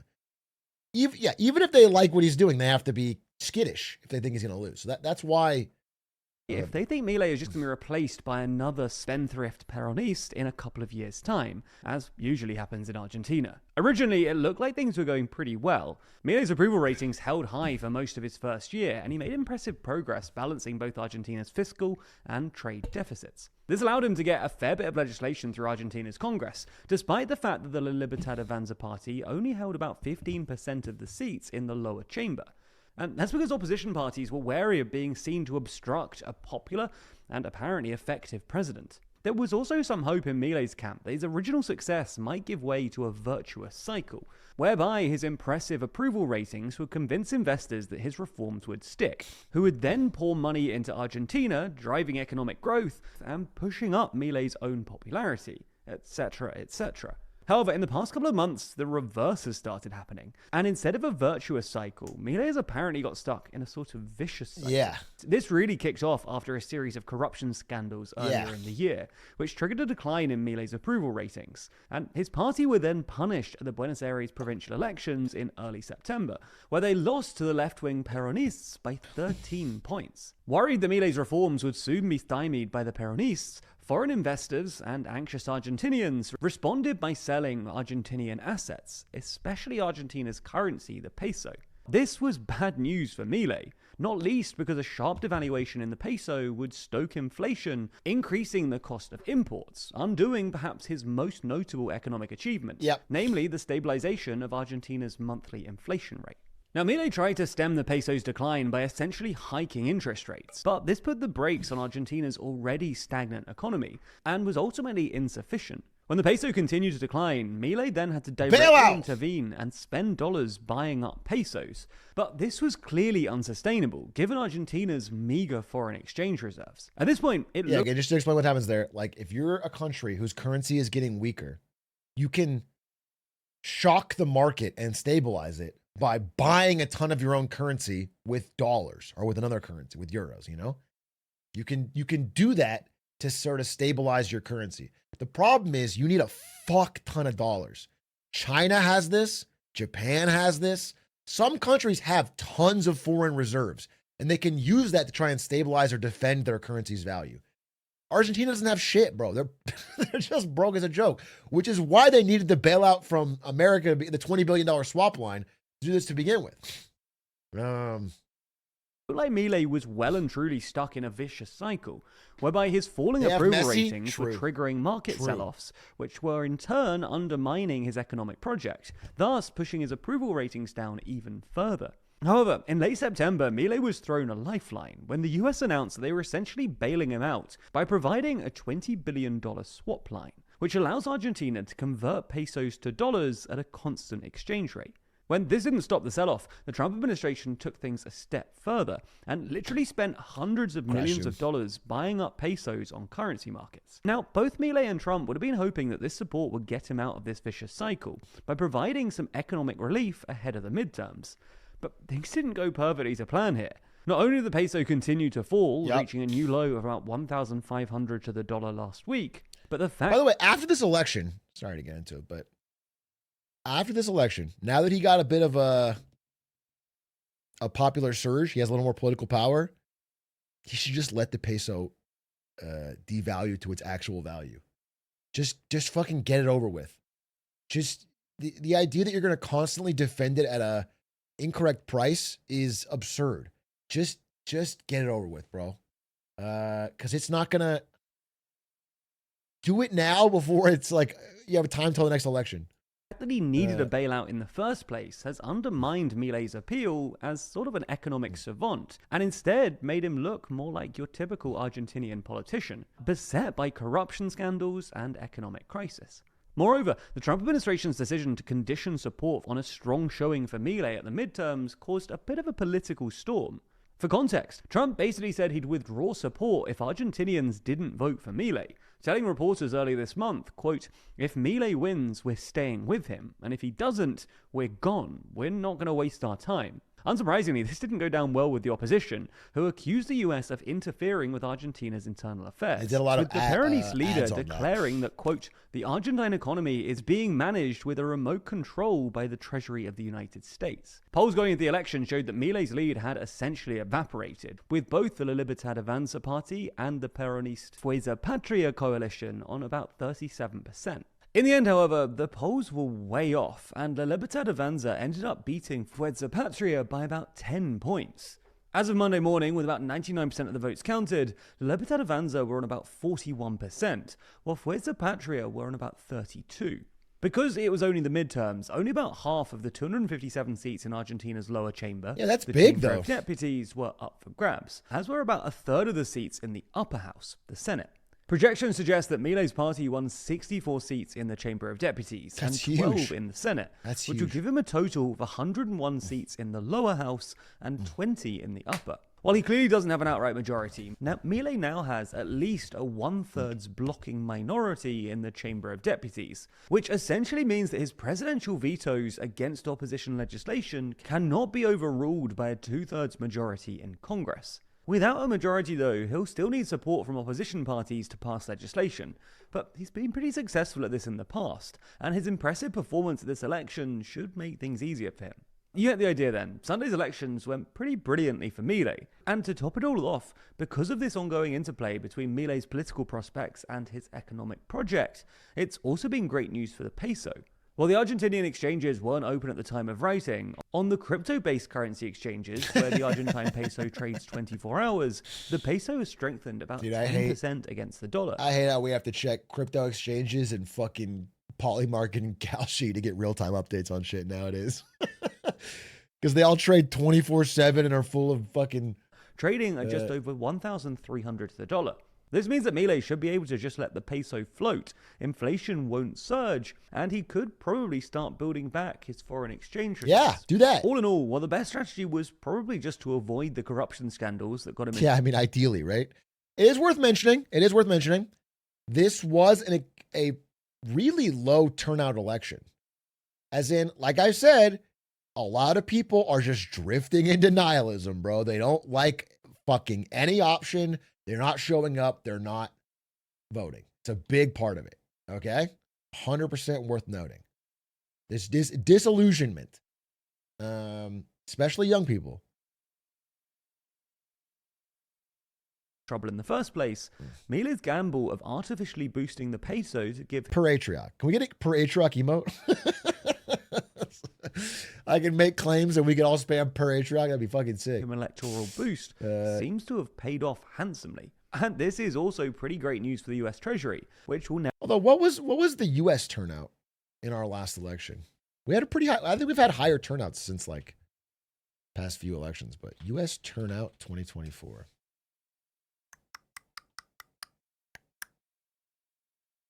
Percent. Voting turnout. 66%, I think. 66% in, at least in 2020. I don't have 2024. So that's about what they got. So that's funny. Argentina's low turnout is 1% higher than our national turnout in our high turnout election. That's crazy. That's crazy, bro.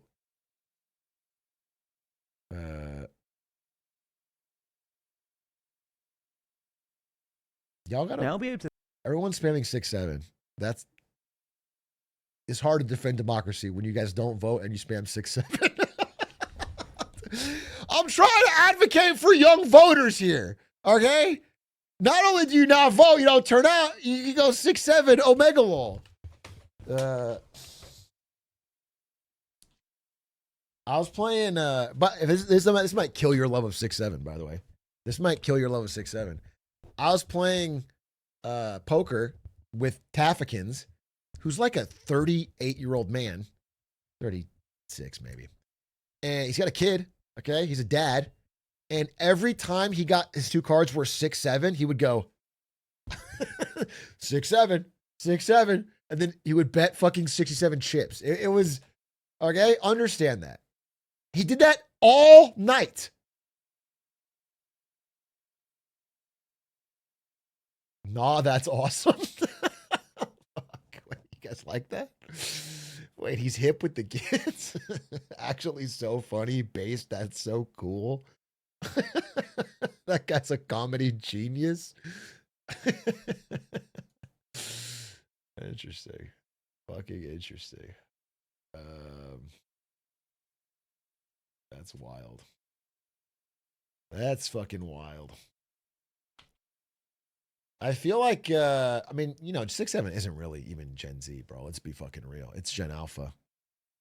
What's interesting, though, is that, okay, remember when Skibbity happened? I feel like every Zoomer I talked to about Skibbity was like, this is my line. I feel old now.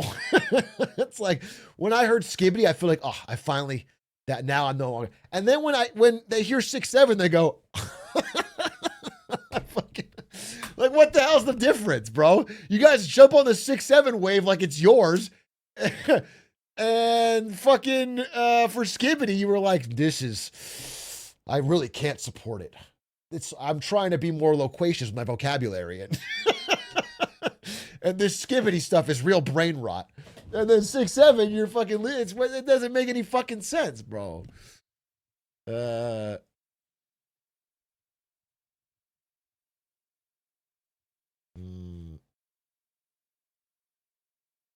Bro, I'm your age, and I know 6-7 and Italian brain rot has appeal. What the fuck are you talking to me like?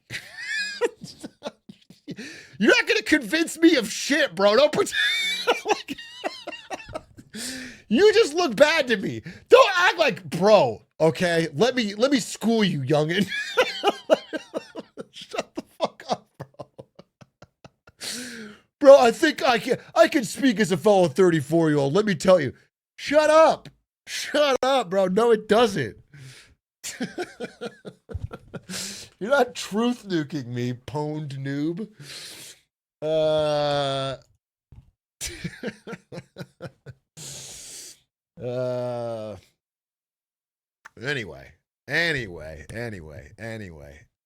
Any hoot. So that's the Milei update. We'll see what happens. I mean, it's Argentina. Anything can happen. We all know the quote. There's developed economies, developing economies, Argentina and Japan. They're just different, bro. They do shit different there. But their stock market should surge on Monday, realistically. And yeah, I mean, look at the peso. Fucking massive, massive, massive, massive spike. All right. What else do you want to talk about? I mean, there's so much shit, bro. There's so much shit.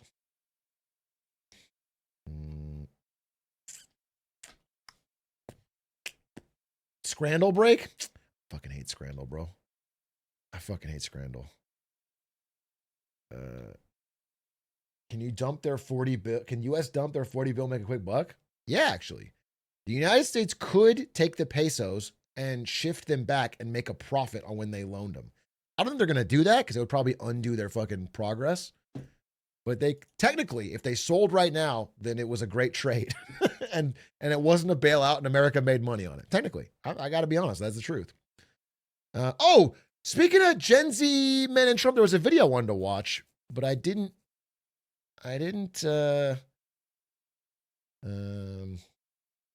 We could pump and dump them, I guess.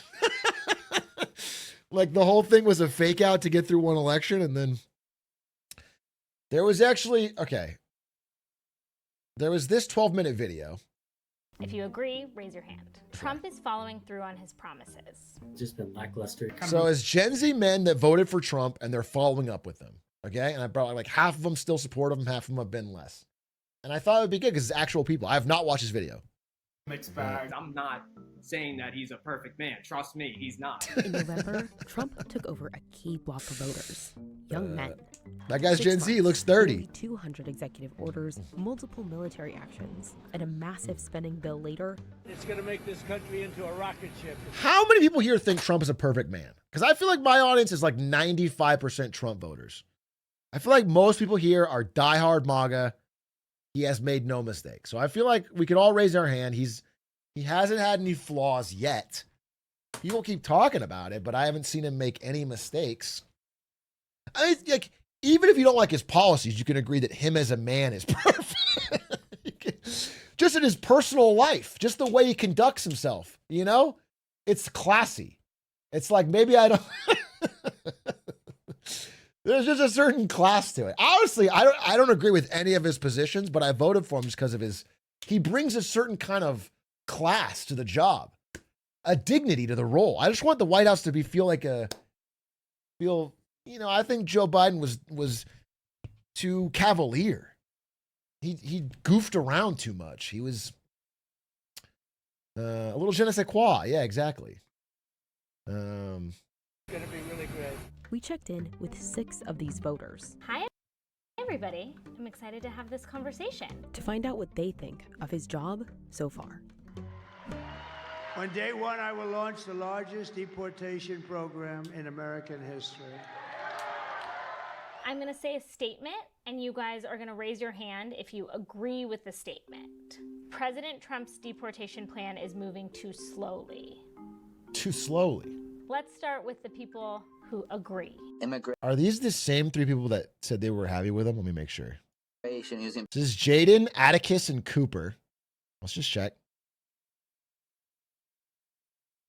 If you agree, raise your hand. Trump is following through on his promises. I fucking lost them. No, it's not. So interesting. So, okay, this is what I'm talking about. Some Gen Z that are turning away from Trump are doing it because he's not right enough. Atticus is like fucking Trump. Is not nearly deporting enough. That's super funny. Well, not funny, really. Crazy. But that I know this was satisfied. Sample size 6. I mean, we already talked about at the beginning of the stream all the wider polling, but this is an interesting reaction of real people. I'm interested in hearing it. Who agree? Immigration, he was gonna be like bam, bam, bam, but it's kind of like going a little slow, and I feel like we're getting just enough to be satisfied. He hasn't even beaten Obama with deportations so far that I know of. He made an exception for agricultural workers. He's like, okay, well, That's kind of a big section of the population there. I mean, I feel a little differently. I feel like the border is arguably the number one thing that he's held his promise on. You talked about the deportation numbers, and I get it. It didn't surpass Obama. But in terms of trying to solve the problem, trying to stop people from coming in that aren't coming here the right way or legally, right? So that, on that hand, I think that he has been, fulfilling his promise. There should be an easier process for immigrants to enter or work in the country legally. Everybody agrees. I understand that illegal immigration is what he campaigned on, but he did promise in a lot of his speeches that he would look into the issues of H-1B visas and green cards. What I want to do and what I will do is you graduate from a college, I think you should get automatically as part of your diploma a green card. That was something that really made me inclined towards Trump, and the lack of accountability and the lack of clear messaging regarding that topic is also making me frustrated on how I see that Trump isn't delivering on that promise. My dad is Mexican, and I've got a lot of Mexican family. And he came over illegally, but then he self-deported. He's trying to get his green card to come back. And no one is... I'm going to watch the game at a bar. You're going to watch the game. Let's go Dodgers. We're a Dodgers family around here. All right? We support them. We cheer for them. Fucking love baseball, I'll be honest with you. Okay. You know what my favorite part about baseball is? When they... Not watching it. They hit the ball out of the park. Yeah, the home runs are pretty fun. That's what we call them. We call them home runs. All right, have fun. That's what we call them. A home run, as we say in the baseball community. Bit of an all-around sports guy, me.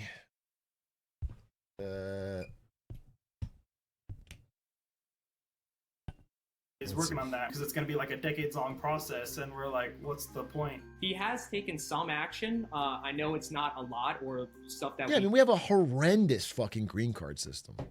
Horrendous. Years and years and years and decades of limbo. It's a gigantic pain in the ass. Our you know, it's not. They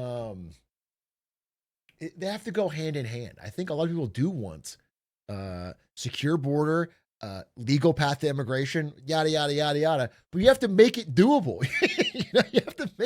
you have to make a clear, defined, easy process people can go into. That's the win-win. Otherwise, it's a fucking it's a black market that exists because there's no option. Although you can buy a gold card for $5 million. I don't know why people don't do that. I don't know why more people that are coming into this country to work low labor farm jobs don't just buy the $5 million gold card. Are they poor or what's going on? I don't understand. That'd be embarrassing if they were poor. Like to see, but the main issue and the main problem of what we were originally running on is that there was a flood of people who came in illegally, right? And the past administration just didn't really care about it. In order to have a civilized country, in order to have a country, we have to have borders, we have to have, law and order. So we're going to end these endless wars, they never separate. I am happy with the president's approach to foreign policy. I was one more thing about this. I made my point on this a million times, but so where's that graph? Because they tried to, they did fact check this guy. It's a true fact, but where's that graph? So like this is a real thing for concern. All right, like this is post COVID. The rate of border crossings got astronomical because the world was shaken up during COVID and this happened. All right, there's something to be said about that. That is a different problem from grabbing people who have lived here for 20 years with an unmarked van and locking them with ICE. That's such a different thing. That's like lumping that all under the same immigration policy is such a fucking bait and switch.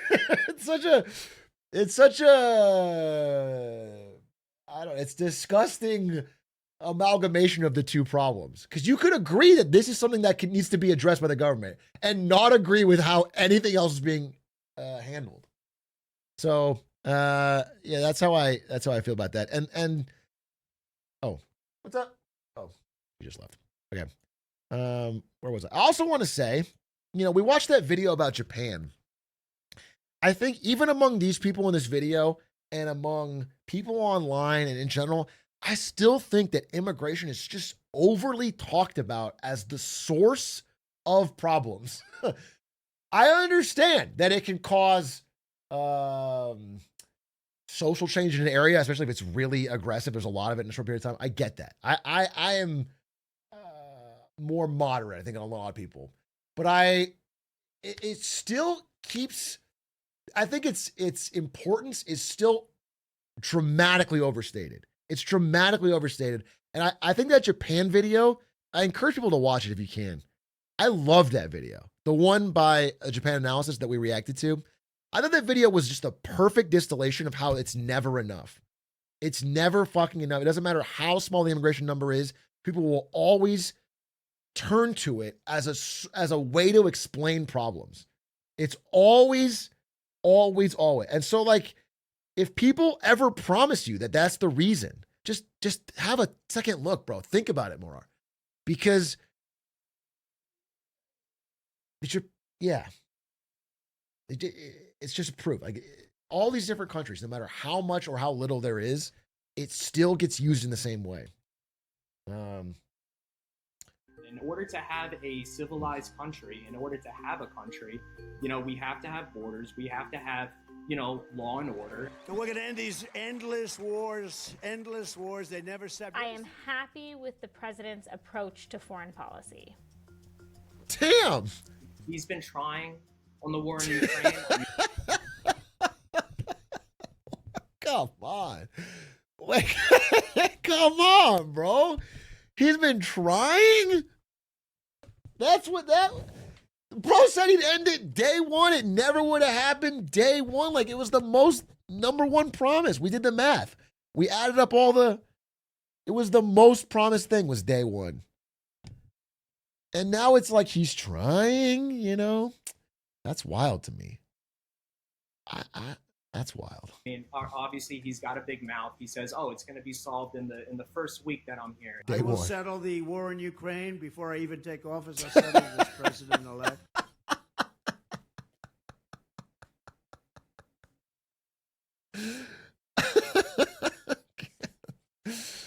It's like he's trying. And by the way, when you say he's trying, I know that everybody doesn't follow this stuff that closely, and I totally get it. We all have a million things going on in our lives. You're a fucking young guy. You're trying to get a job, get shit figured out. I don't blame people. I honestly don't. But his trying is like dramatic, wild swings of flip-flopping. Like, he comes in, screams at Zelensky, tries to go on with Putin. Then Putin dog walks him at the Alaska summit, rambles about Russian history for 3 hours, makes no progress, no change, doesn't follow through anything. So Trump flip-flops completely, turns on Putin, says he's going to fucking join with Europe and sanction him. Then, like a week ago, flips right back. Like, it's like he's just scrambling from one side to another, trying to take whatever side will give him an end so that he can try to put it in his Nobel Peace Prize elect package. But there's no like coherent plan. There's no like coherent, like, I have a side that I'm sticking to for a larger strategic or moral reason, and we're going to do something. It's more like week to week, whoever he last talked to. We all know it's not going to end in the first week of your presidency, not even in the first 7 to 8 months of your presidency, but he did end the war with Iran and Israel. The statement that Trump solved the issue, I wouldn't agree on that. We did know that Israel was going to attack Iran. And the fact that we didn't do anything to stop them is something that I find quite hypocritical. The U.S. did not need to strike Iran. I was against it at first because I thought that bombing them would Wait, who's on which side? An all-out war. But I think what we did with that was sufficient enough, because I think Iran having nuclear bombs isn't good for anybody. I don't think we should have bombed them. I feel like things could have been a bit more diplomatic in a sense. I know Iran doesn't really like America a whole ton, but to say that as soon as they get a nuke, they're going to blow us up. We have defenses, and that's also just like the worst case scenario ever. I just don't think that would be super plausible in a sense. Jaden, they want us dead. I'm sorry. So my question is, why do you think they want us dead? So I think it's very easy to make statements like this, but we don't understand the history of why Iran is acting antagonistic. I have a towards great America. video on it. If you want to watch it, it's on the, where did I do that presentation? Was it Lemonade Stand? It's like in the first third of some Lemonade Stand. I really, it's worth watching. It goes through all the history. I think it's pretty good. It's not I'm about. pretty proud of it. It's not necessarily per about just Atrioc. understanding the history behind it. It's about what they openly say. You know what I'm saying? They chant down the streets. I mean, there's videos all over the place of death to America. I just would have preferred if there was some sort of way to talk it out rather than absolutely curb stomping them, you know? Because I feel like if any of us were curb stomped, we'd be a little salty. And if you don't want an enemy that wants to nuke you to be salty. Israel and U.S. relations have always been really strong. They've been one of our closest allies. We've always been one of their closest allies. And I feel like to not take action would have just been kind of leave them hanging rather than, you know, starting a land war. Just a precision surgeon going in and cutting out the tumor that we needed was just what we needed at that time. The U.S. should do more to help the Palestinians.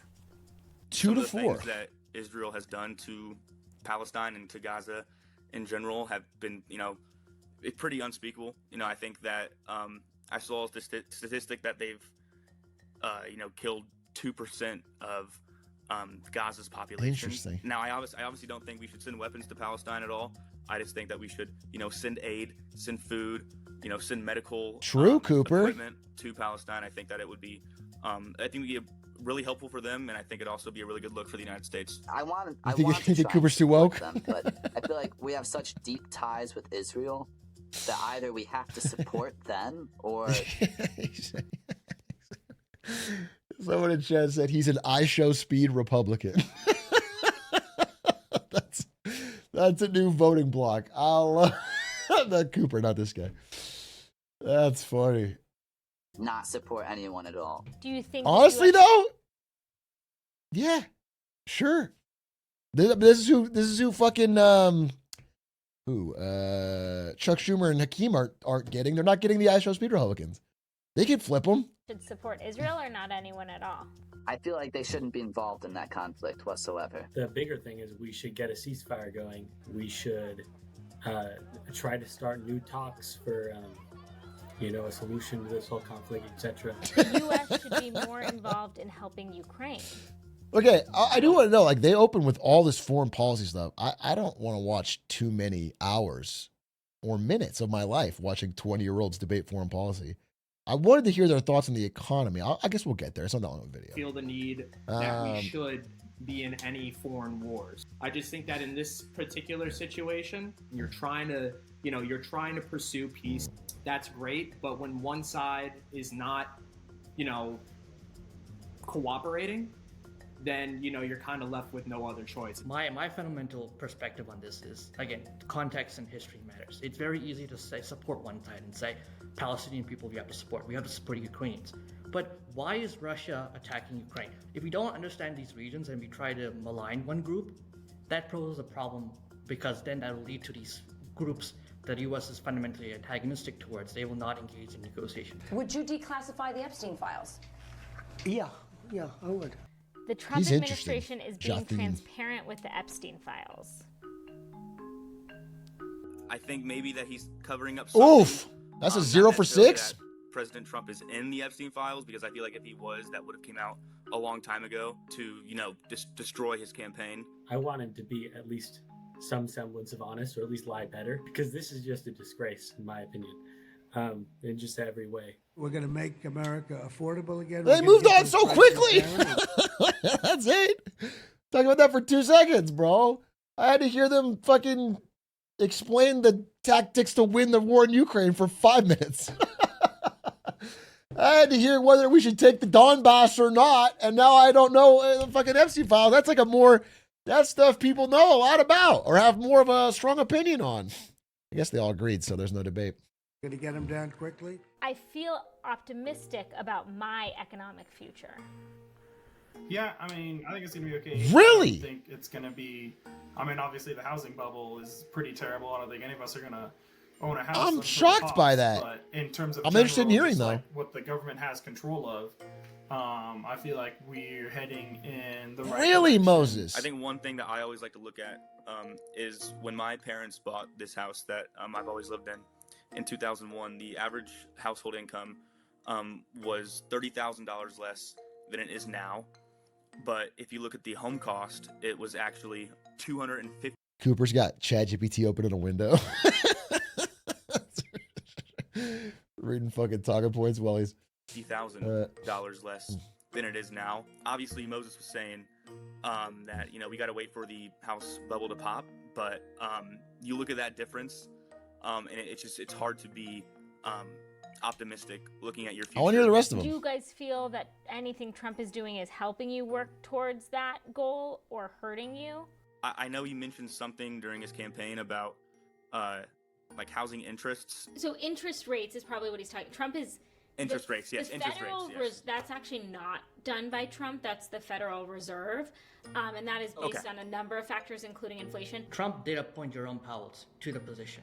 I would say Trump's influence does impact a lot of departments, and that influence is what makes me hopeful that my economic future will be. Wait, what? When was this recorded? Chathian supports Trump's economic decisions because he appointed Jerome Powell. He's trying to fire him every day. Wait, when was this actually recorded? Low key, 2 months ago? Was that before or after all this Jerome Powell stuff happened? That's all, it's all blurred to me. I feel like that's crazy. Like, I don't blame if someone doesn't know what fucking interest rates are. I don't care. Like this is a bubble of a chat. We're talking about interest rates, bro. I think most people don't give a fucking flying fuck. I don't care. But I think it's crazy to be like, yeah, I think I trust his economic decisions because he appointed Jerome Powell. I mean, he did, but he is constantly trying to fire him in this term. Prosperous. He calls him too late Jerome every day. Who the president has some effect, and especially with specific things like the tariffs. But overall, the economy moves on its own. I don't think you can blame Trump or not blame Trump for anything that's happening yet. We will stop wasteful spending and big government special interest giveaways and finally stand up for the American taxpayer, which hasn't happened since I was president. We stood up. We stood up. Oh, this is like Doge stuff. Elon Musk effectively cut down government waste.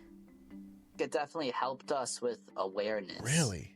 And knowing that there were some areas that we were kind of just... Bro, Cooper, you are a mystery to me, bro. Cooper is pro-Doge, anti-Trump in the economy?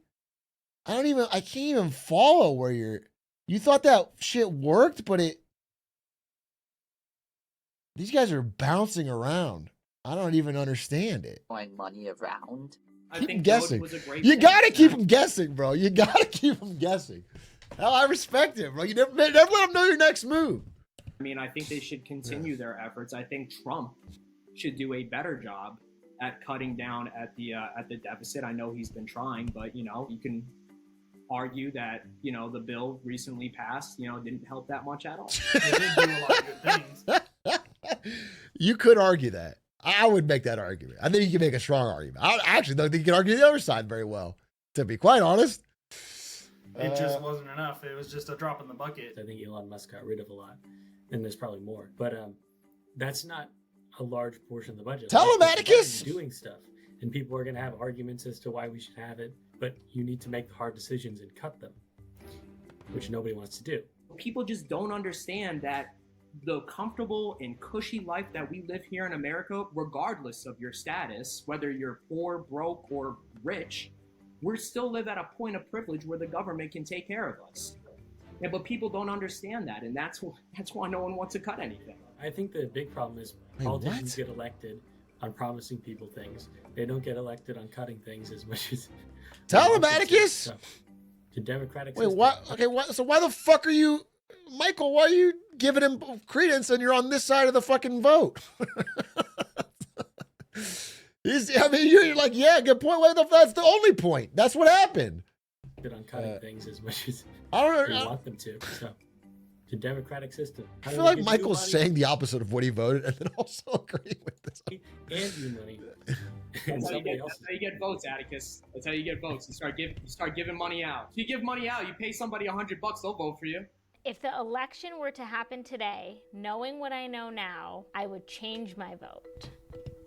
Jason, not to call you out, because you disagreed with so many, not everything. No but vote many things change. He's done, but you're saying overall because That's, you've I heard mean, the from election these was guys today, because though. of They're the saying things versus Harris. they like, and also they Tough to didn't get these people to like vote for everything. Harris. You're like, I'm glad I voted how I did. Before I met my colleagues here, I would have definitely not voted for Trump. I would have stayed neutral and voted for an independent candidate. But I think after hearing my colleagues talk about why they support Trump and their reasons and their plans for America, I'm starting to feel a bit more confident about the silent majority, as we could call it, or the young adults who supported Trump. I still think he's trying his best, and I think he's doing much better job than what Kamala Harris would have done if she were to become president. Yeah, it's still a Kamala thing, It though. is I can't. totally and 1,000% okay to scrutinize the president, especially the president that you voted for, to scrutinize him and criticize him. And that's part of what makes America great, is that we can do that. I know we disagreed on this podcast, but I agree with you. We can still do better. He's not 100% perfect. I'm not saying that he's a perfect man. Trust me, he's not. But, I just want to say, listen, it's okay. We can criticize the president, and that's totally fine. We can change our All right. opinion, and it's by having conversations like these. I so appreciate all of you guys Amen, sharing your brother. thoughts, being really honest. I learned a ton. Well, that was an interesting video. I would be better to watch at the time because I'm trying to remember what 2 months ago, what was in the news, what was going on. There was also, I really wanted to watch, speaking of world leaders, honestly, my opinion, and I'll tell you the truth, all those guys were too woke for me, straight up. All 6 of them. I listened to them talk and I was like, what are these fucking blue-haired fucking college students rambling about, bro? Seriously. That's what I felt. That's just me, though.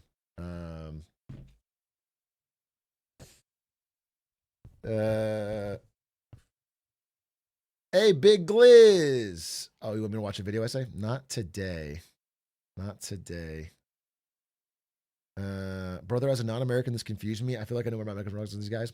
This is a bit of a bubble. Not only this chat, but my clips channel. Because, that's something I have to plan for if I want to not get just fucking Tylenol eating politics people online. It's like when you talk about political stuff, you're going to attract people who want to talk about political stuff, and that means they're more interested and informed in it. You have to fucking but what are you going to do? What are you going to do? Anyway, I wanted to watch. We don't have to watch all of it, but I do think it looks fucking interesting. It's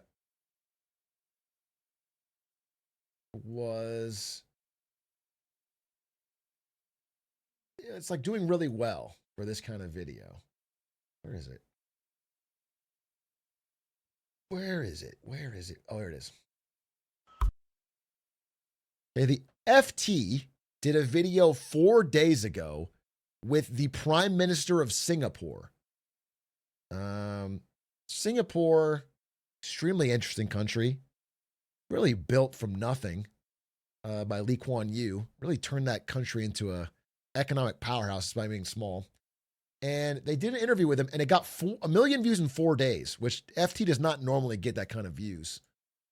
And apparently, again, I haven't watched it, but look at the other stuff. I just watched the very beginning. Is like he is shockingly. Oh, that looks interesting too. The graduate job apocalypse. Where's all the entry-level jobs gone? Yeah, talk about young people getting pissed about the economy. They're the ones hitting this. But I think this would be interesting.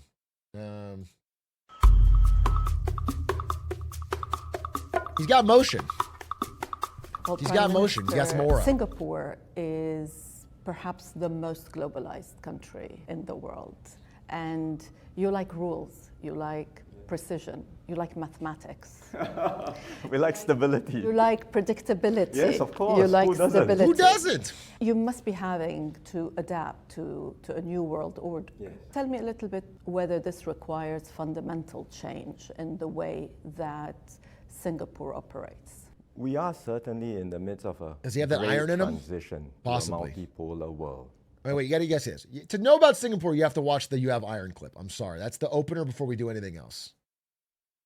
Have that iron in him.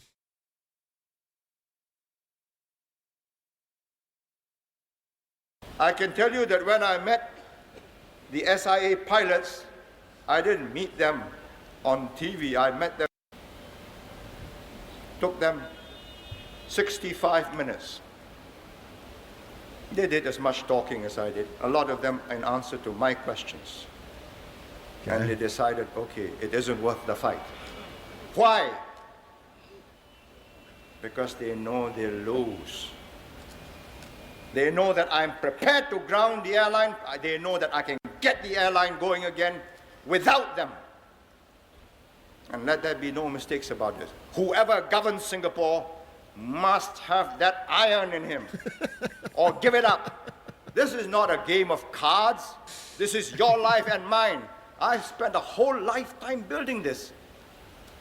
And as long as I'm in charge, nobody's going to knock it down.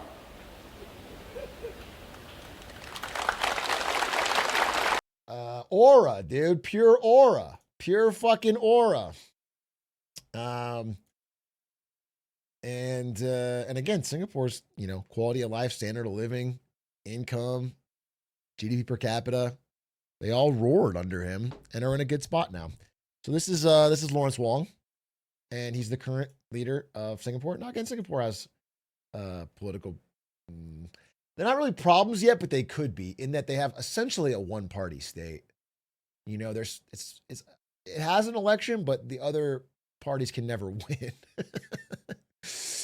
So it's like soft authoritarian. But the thing is, and the reason those type of systems fail is because you get somebody in power with unchecked power who's terrible. But they haven't had that yet. They've had like reasonable, intelligent people. So when you have that, it does work. It just it breaks because of how you have no release valve. There might be due. Anyway, let's hear it. So he's saying we're transitioning to a multipolar world, a post-American order. Let's see. Certainly in the midst of a great transition to a multipolar world, a post-American order and a multipolar world. No one can tell how the transition will unfold, but there is no doubt it will be messy and unpredictable because America is stepping back from its role as global insurer, but there is no other country that's able to or willing to fill the vacuum. True.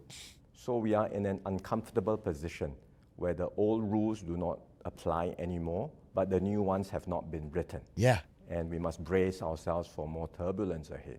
So Dude, what a joy it would be to have a leader that saw the world as clear-eyed as that. Seriously. Because that is what's happening. And the late 2020s and maybe even early 2030s are going to be like the story of this, the story of new rules getting written, new things getting figured out, new alliances getting shifted. And it's like so important to, especially if you're leading a country, to be super hyper aware of that and trying to figure that out and adapt, and not trying to cling to any ideas from the past. We to do in this environment. I think we cannot afford to just wait for things to happen or hope somehow that things magically will fall in place. Yeah, he's spitting for sure. We have to take actions now, plan now and start taking actions to invest together in tackling the problems of the global commons or in building new trade connections and keeping up the momentum of trade liberalization. So that's something that Singapore is keen to do. We can't do it alone, but we will do it with other like-minded countries. Can you envision a world without the US? The US may not be able or willing to join these plans now, but we have to press ahead. And hopefully in time to come, they will come along as well. But given the uncertainties and the unpredictabilities, we cannot just leave things to chance. True. We have to start taking actions now to lay the foundations of the new multilateral architecture. But there are two views that the next few years are more of a passing phenomenon, or that there are deep structural changes. Door number two! Door number two, lady! Living. You are in the second camp. Yes, we are.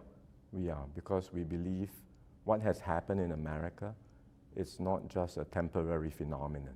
It reflects broader change in political culture and also in American society itself. a feeling that America has not benefited from the current global order that it had put in place, and it is not prepared to do as much of the heavy lifting to keep the order going. Yeah. And I think that goes beyond this administration. Yeah. Some of this sentiment justified. Does Donald Trump have a point when he says that the US has been taken for granted, that it's been taken advantage of? Some of it may well be justified. I'm so interested in his sense answer. That there may well have been free riders, so to speak, and countries do need to do more to invest in their own economic security and also stability. We do that in Singapore. We have never taken it for granted. We have consistently invested year by year in our own security and our defense, and also facilitated America's presence in the region. Certainly what the Trump administration has done is to motivate and catalyze many countries to do this self-reflection, and you see that happening now. More countries are indeed investing in defense. There's certainly self-reflection. So you see it in Europe, and people are taking matters into their own hands. So while there may be truth in some of this, of what Mr. Trump has said, and the positive result of this is countries taking more responsibility and spending more on their own security, we worry that the consequence of these actions will also mean, as I just said, a weakening of the global order today. Yeah. And we think there's no going back. Yeah. There will be a new multipolar world. Multipolarity itself does not provide a stable framework for countries to work together, This to guy's cooperate, spitting, and bro. to I agree ensure so hard. shared prosperity and security. So we have to think about what we can do together to engender that. Does this multipolarity... He's got wisdom. He's got a rare quality in a leader. Because you often look at the way the US administration operates, and it looks like what the president prefers are sort of three strong countries. That wouldn't work very well for Singapore, would it? We hope it will not end up like that, because if the world ends up in exclusionary blocks and fears of influence, I think it will be more dangerous and unstable. So from our point of view, yeah, I mean, that is a multipolarity real outcome. Should still have a way to bring about global connections. We would prefer a world where ASEAN in Southeast Asia, we are a platform that allows for open and inclusive engagement. Get this guy on the pod, he would probably never do it, but that'd be awesome to talk to. He'd be so awesome to talk to. Could become a more credible bloc. Dude, oh wait, I gotta say, I can't say who, but we got reached out to by 2 different tech CEOs to be on the podcast. Neither of them are Elon Musk. Just so you know. 2 different tech CEOs. Isn't that crazy? We're not sure if we're gonna do it. You know, it sounds crazy, but there are some strings possibly, and we gotta negotiate. But theoretically, because we gotta be able to. I'm not an aggro interviewer by any means. I generally want to just get their point of view, and then we can discuss it on our own. But I want to be able to ask everything I want to ask. So we'll see. Unless it's Lena Khan, then I'm pressing her. When it's Lena Khan, the attack dogs come out, dude. When it's Lena Khan, I can't. There's no question that I won't triple down on. All right. So economically, certainly we have ambitions to do so. I know that this is what Singapore the fangs hopes come out for, but are there concrete moves to make it such? I wouldn't, first of all, belittle the achievements of ASEAN. Southeast Asia is a very diverse region, highly complex, made up of so many different ethnicities, languages, religions. It used to be called the Balkans of Asia because of the geographical fragmentation and the potential for instability. And yet, all these decades, since the end of the Vietnam War, Southeast Asia has been able to maintain relative peace and avoided major conflicts. And economically boom. To ASEAN. ASEAN is certainly not perfect, but it is indispensable. And we are continuing to build on the foundations that have been laid. There are plans to accelerate ASEAN integration to make ourselves a more attractive and competitive single market. And in some ways, the tariffs imposed by America have indeed catalyzed and motivated ASEAN leaders to come. Oh, what? The tariffs are motivating countries all around the world to build trading blocks outside of us? That even if they get us some small pittance in the short term, they're creating deep networks of connection outside of America that only makes us weaker in the long term? That's fucking crazy. And this guy who has no problem with America at all and can even lend credence to some of what Donald Trump is saying is understanding, explaining that in a wise way, that what we're doing is inherently self-defeating? That's fucking crazy. Together with more urgency on this endeavor. So you got off pretty lightly, but of course the US does not have a trade deficit in goods or in services with Singapore, so you got 10%. It's not the same for your neighbors. They have some of the highest tariffs. So there is a growing sense in the region that the US under Trump has turned its back on Southeast Asia. Do you agree? The actions of the tariffs have certainly impacted America's standing in Southeast Asia. There is no doubt. But I would say all Southeast Asian countries still recognize that America remains the largest investor in the region, not China. China is the largest trading partner, but as far as FDI flows are concerned, America remains the largest investor. America still has significant stakes in Asia, and all of us in Southeast Asia want to maintain good links with America. And that's why many countries have had extensive negotiations make it so hard for with the US, and eventually they have landed on slightly lower tariffs. More around 19%. It's interesting how now we think of 10 or 20% as practically as relief. I agree fully with you. But we started with nothing. Exactly. So from our point of view, the correct figure is 0%, but 10% has become the new normal. What to do? You could, though, still suffer from semiconductor. Their convo's fun. I mean, it's just two intelligent people going back and forth about real shit. It's actually, this is crack. I like this. This is a great conversation. Pharmaceutical. The questions are good. The answers are good. Are you in discussion with the US? Do you think that you will get exemptions? Remains to be seen. We are in discussions with the American officials on this. But from what we understand... I mean, like, every time the question, and it's a smart question, is asked, he just answers that question directly. He doesn't go back to a talking point. He doesn't fucking, he just listens to the question and answers it. Is he stupid? How the fuck is he going to get votes with this? Well, he hasn't mentioned fucking Sleepy Joe once, by the way, which is boring. Some of the large American firms, like the pharmaceutical companies, some of them on their own have already negotiated their own exemptions because they are investing back in America. So these are the pharmaceutical companies in Singapore, that's right? They're American companies. They're investing in America, so they get their own exemptions. That's right. So we are, looking at this in greater detail also to understand fully what's the impact on our economy. You're a logistics hub. There are a lot of re-exports from Singapore, and supply chains have been disrupted because there is pressure also from the US to remove Chinese elements from big problem for Singapore supply chains. Have you felt this pressure, and what impact has it had? Not so much on the overall flows, because if you look at global figures, trade flows continue. They are just being reconfigured into new patterns of trade. And so long as they are continuing, especially in Asia, Singapore can remain a relevant node. And we see that continuing to be the case. And we are determined to remain at the center of these global patterns. I know that you... Yeah, like, for example, instead of going, China, Singapore, America, it'll go China, Vietnam, Singapore, America, so they can relabel it to avoid the tariff. It's not going to change the fucking global trade flow because everyone's fucking dodging the shit anyway. So the transshipping. We're under pressure to stop US advanced chips from getting to China, right? Advanced chips that you get in Singapore.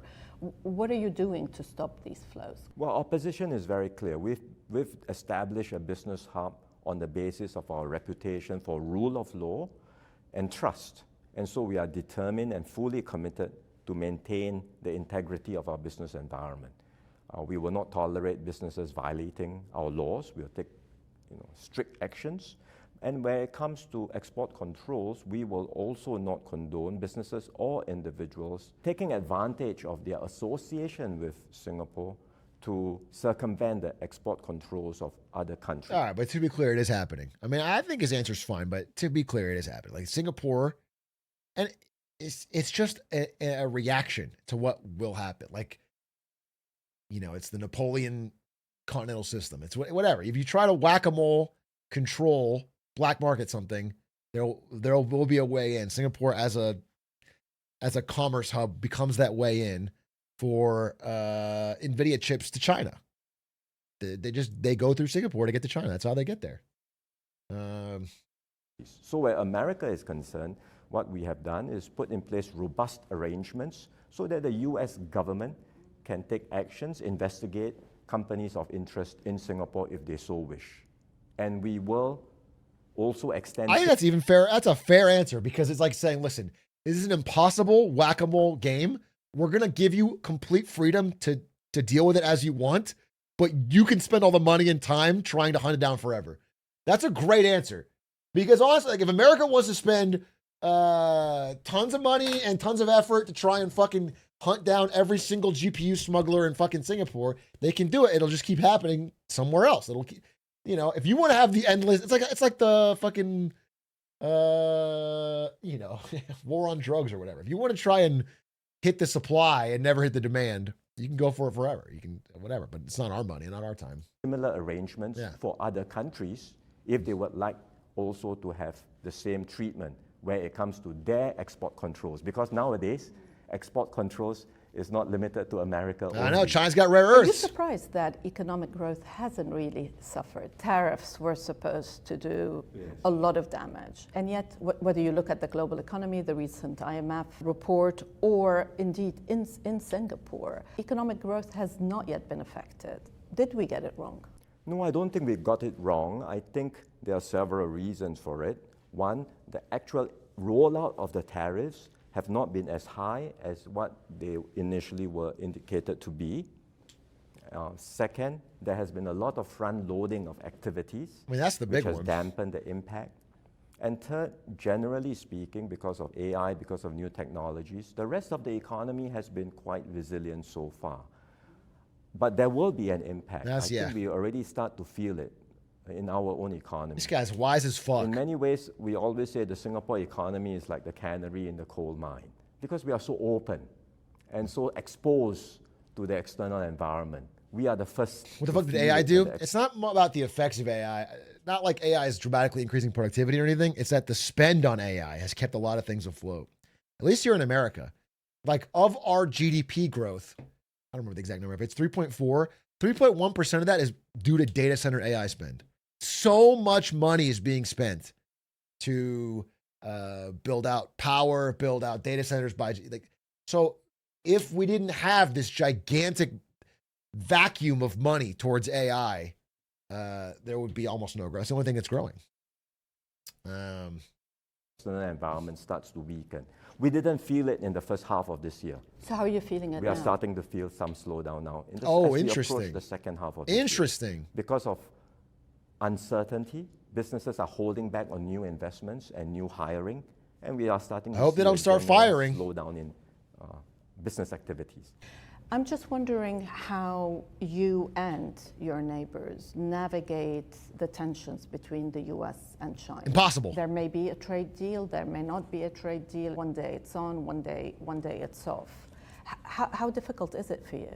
I suppose we have to take a step back and look at, first of all, the US and China relationship itself. Dude, I gotta say, the reason I'm loving this interview so far is I'm actually excited to hear his answer to every question because he knows so much more. Like usually when you're watching these interviews, you already know what they're going to say before they say it because they have talking points.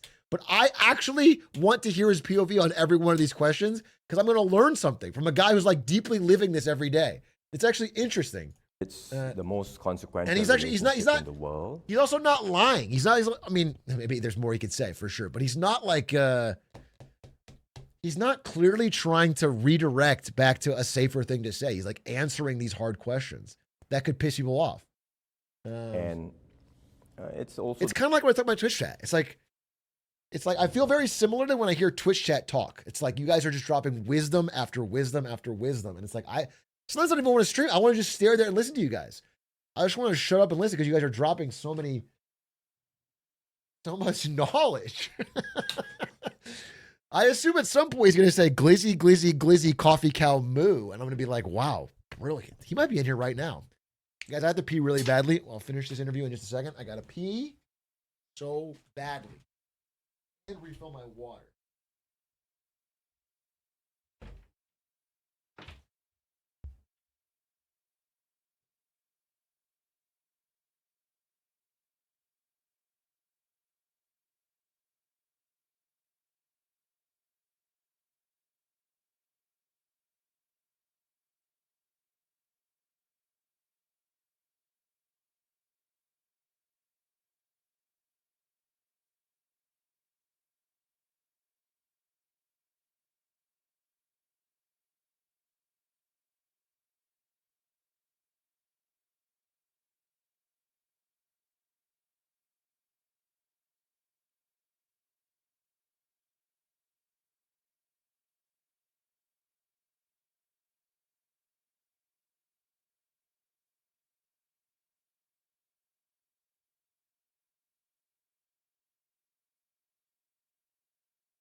Couple stomps.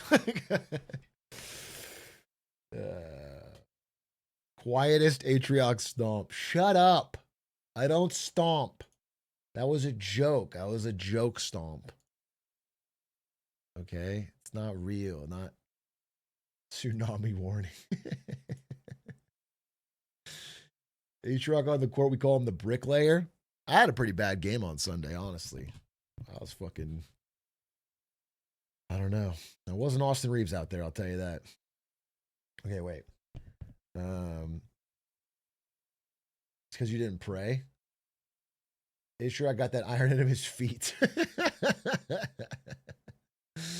Fat Luca coming back. Bro, Austin Reeves is the black Luca, I'll say that. That's what happens when you shave. All right. What was the question? Most consequential of the U.S. and China. U.S. and China relationship is the most consequential relationship in the world. I agree. Extremely important. It's the big national divorce that is causing ripple effects throughout everything. China relationship itself. It's the most consequential relationship in the world. And it's also the most dangerous fault line in international relations. Yep.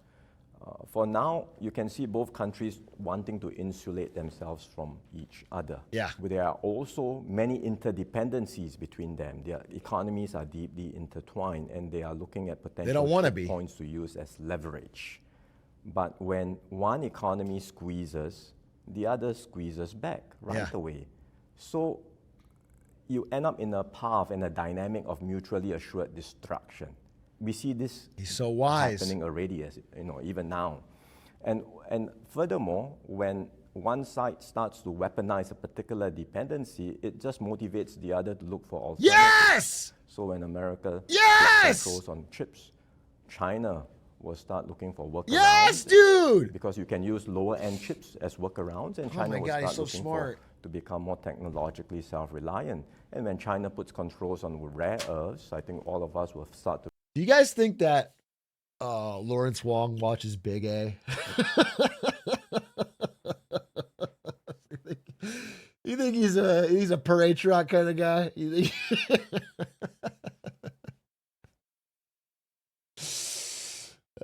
You think he's in the clip? No, but I mean, it's so refreshing to hear a leader say this. Like these weapons are like guns that point at your own face. These idea that we can just, you can just unilaterally restrict a country from a certain technology or in China's case, from elements of the earth. Then China can just be like, yeah, these are 6 natural elements that exist on Earth. You can't use them without us. It's like insane. It's like it's the height of arrogance.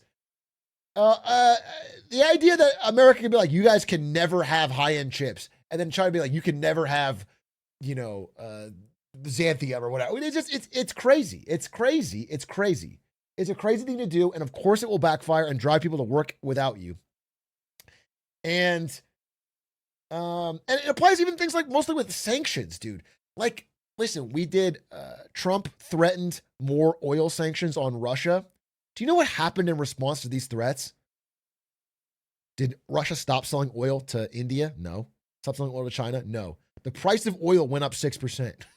So oil, which has been heading down and making Russia weaker, is spiking up because Trump keeps putting up these random fucking sanctions. All it does is help Russia. It just makes the price of oil go up so they can sell it for higher prices. This stuff is so backfiring. If you want to make Russia's economy weaker, pump oil. You should deliver their oil. Just get it out there. Fucking it's ridiculous. It's ridiculous, dude. So yeah, a lot of these unilateral controls by countries that try to like project power, I find them to be really backfiery, but also they cause chaos. They cause like panic and stress and problems in the short term, and then they just make you weaker long term. I love that this guy's like similar thoughts. These are not so rare after all, and America and its allies, I'm sure, will look for alternatives. These things will happen. It will take time, but the economist in me says that we should never underestimate the elasticity of supply. So when you look at these sorts of dynamic and the consequences of actions, I think America and China may well come to a new modus vivendi. Think about how they can coexist with one. I'll Google it. I'm not afraid. What's a modus vivendi? Is it like a mode of operation? Is it like a way of life? A modus vivendi. Oh, it is way of life. Nice. Perfect. A new way of life. Okay. One another, even while they compete intensively. It's not easy to see how this may arrive very soon. I'm trying to, in the near term. I'm trying to imagine what you are describing. If it's unstable in some areas, it will be unstable in other areas. Yeah. Often hear the Chinese saying that they look at the relationship as a whole and they cannot compartmentalize it, whereas the US prefers to compartmentalize. So do you think they'll get a trade deal in the next few weeks? We hope so. It may not be a strategic agreement that resolves everything, but even some form of a guardrail to manage the economic relationship in trade is better than nothing. True. And if the US and China continue to coexist and not end up with a full decoupling, which is going to be highly damaging to both economies and also highly destabilizing for the entire global economy. So if they can find ways to coexist, going back to your earlier question, Singapore and all of ASEAN countries will be able to navigate this new environment. We will be able to therefore continue to have relations with both America and China. Do you think that a lot of the US sort of economic nationalism, the America First strategy is leading more to a China First strategy, and in some ways giving them this impetus to produce the chips themselves, to make themselves even more independent and paradoxically stronger? You can see growing confidence in China throughout its entire society at its own developmental model. China's rise gives rise to a lot of unease in many parts of the world, not just because of it's a rising power of tremendous scale, but because it's a power with a different economic model and political system. But I think the world must realize that China will not converge with Western norms, and it will find its own path to modernity. And while there's still tremendous catch-up growth because its per capita GDP is just 1/5 of America's, in some areas, it's gone beyond catch-up. It's a technology. Yeah, in manufacturing, it's ahead. I mean, yeah, China's interesting because the rural parts are really so undeveloped, and the city parts are like in the future. Like the coastal cities are doing incredible, and then the rural parts are so backwards. And there's like, and each one of those parts has more people than all of America. Because it's 1 billion people. It's just crazy. I mean, they have 300 million migrant workers. That's as many people as the country of America. It's really shocking. I mean, the scale is crazy. It's crazy. Technological leader in many areas, in advanced manufacturing, in renewable energy. So we have to contend with and accept the reality that China is not just a rising power, it is a risen power. And the moves that it has made in recent years, I think just demonstrate that China itself recognizes its growing weight and is thinking about what responsibilities it might exercise as a leader in the global system. For example, it recently decided to forego its special and differential treatment provisions in the WTO. In just this past year or so, it has doubled down on its support for global institutions. And I think these are examples of how we have to embrace the reality that Yeah, China I mean, it's will kind of be a stepping key into the player gap and that potentially U.S. a is key pulling back leader from in some of these in places. this new global system. But doesn't a country like Singapore then have to make a choice? Because you have navigated a strong... Bro, okay, one thing is she keeps trying to make him say one side or the other. Like, he can't do that. As a good leader of Singapore, he can't be like Team USA or Team China, bro. He just can't do that. He literally is telling you over and over that it's a multipolar world. We're a small country. We have to trade with both. And she keeps being like, yeah, but who do you fuck with, though? Like, are you Xi Jinping or are you Trump? Like, who's your... It's like, bro, he can't do that. He's not going to burn his cards on that one. He's answering your questions very honestly, but this is one you can't... Political defense relationship with the US and a very strong trade relationship with China. Do you not feel that you are reaching a point where this balancing act doesn't work anymore? Having said all that I just described of China, we are talking about China today still not being able to or willing to replace America's role in the global system. Because it's not quite at the same level as America. It's still a middle-income country with a lot of domestic challenges. So there is no... As opposed to our country, which has no domestic challenges. Or Europe, which has no domestic challenges. Everyone's got domestic challenges, bro. It's the fucking century, or it's the fucking decade of domestic challenges. Everyone's got domestic challenges, bro. They're all over. Any news on the China trip? Yeah, I'm going in February, I think. Late February into March. I'm doing a month in China. I'm trying to see all these major cities. I'm trying to interview people. I'm trying to do a big China trip. I'll be doing 2 weeks with a friend who just had a kid. And they're showing their Chinese family the kid. They're flying back to China to show their family, and they're going to show me all around and really get a local perspective. And then I'm going to do 2 weeks with Lemonade Stand. A true China expert, Aiden Calvin, who's going to talk to Uber driver or DD drivers, and we're going to learn about that with that. No weeks with Ari. Ari and I are going to Japan in 2 weeks, but this China trip is she's coming with us for the first half. Is there a way to reach out to you or meet you in China? We might do a meetup. I have no idea right now, but I would love to do that. But again, China's really big, so it depends on where we do it. We might do a meetup. When we were in New Zealand, we did a meetup.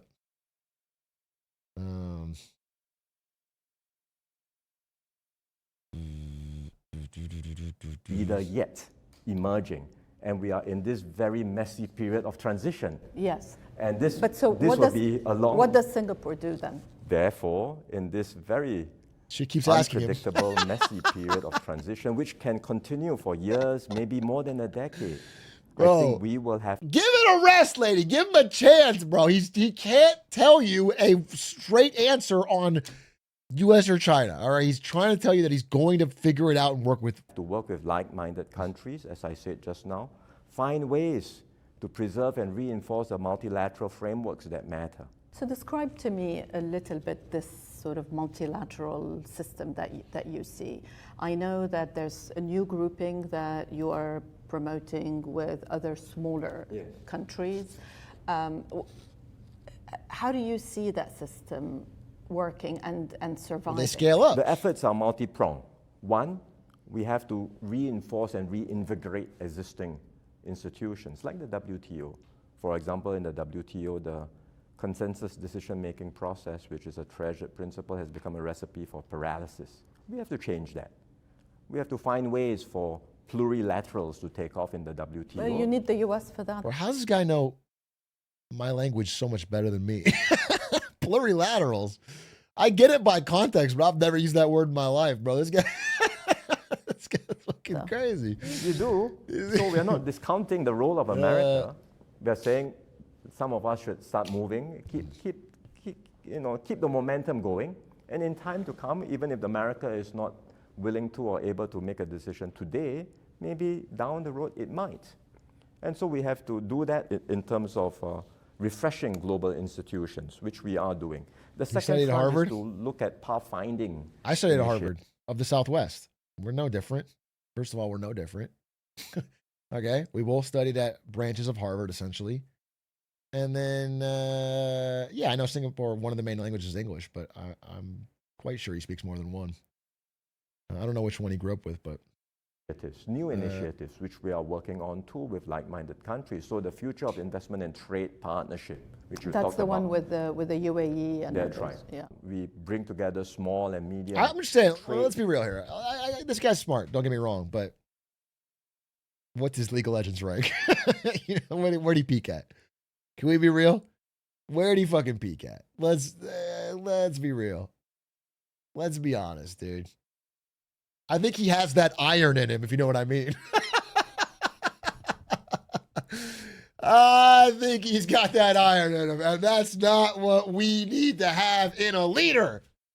Okay? Dependent economies, because we are all alike in wanting to uphold a rules-based trading system, and we can come together to push the frontiers for new initiatives. Amongst these 15 or so economies, we already have virtually tariff-free. So the point is not to come together to do an FTA, but to think about what new ideas we can put on the table, including facilitating investments, making it easier for businesses to interoperate across our economies by standardizing rules, regulations, customs, documentation. This type of shit sounds boring, but it leads to prosperity, bro. These cooperative, coordinated economic unions from like-minded countries in a similar trading spot leads to profitability for both. It's so, I don't know, this whole beggar thy neighbor shit, it doesn't work. Enabling, using technology as an enabler with electronic invoicing, documentation, data flows, these sorts of things. And if we can have new initiatives like that in time to come, we might be able to multilateralize them as part of WTO precepts. You are a massive investor in the US. We And around when you hear of the attacks on the Federal Reserve, when you see the unpredictability of economic policy, does that make you less likely to invest? Are you reducing investments? Are you shifting more towards Europe?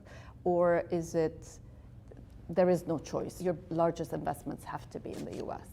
We are not scaling back right now because when we look at investments, we look at macro risk environments, but we also look at the individual company dynamism and prospects for growth.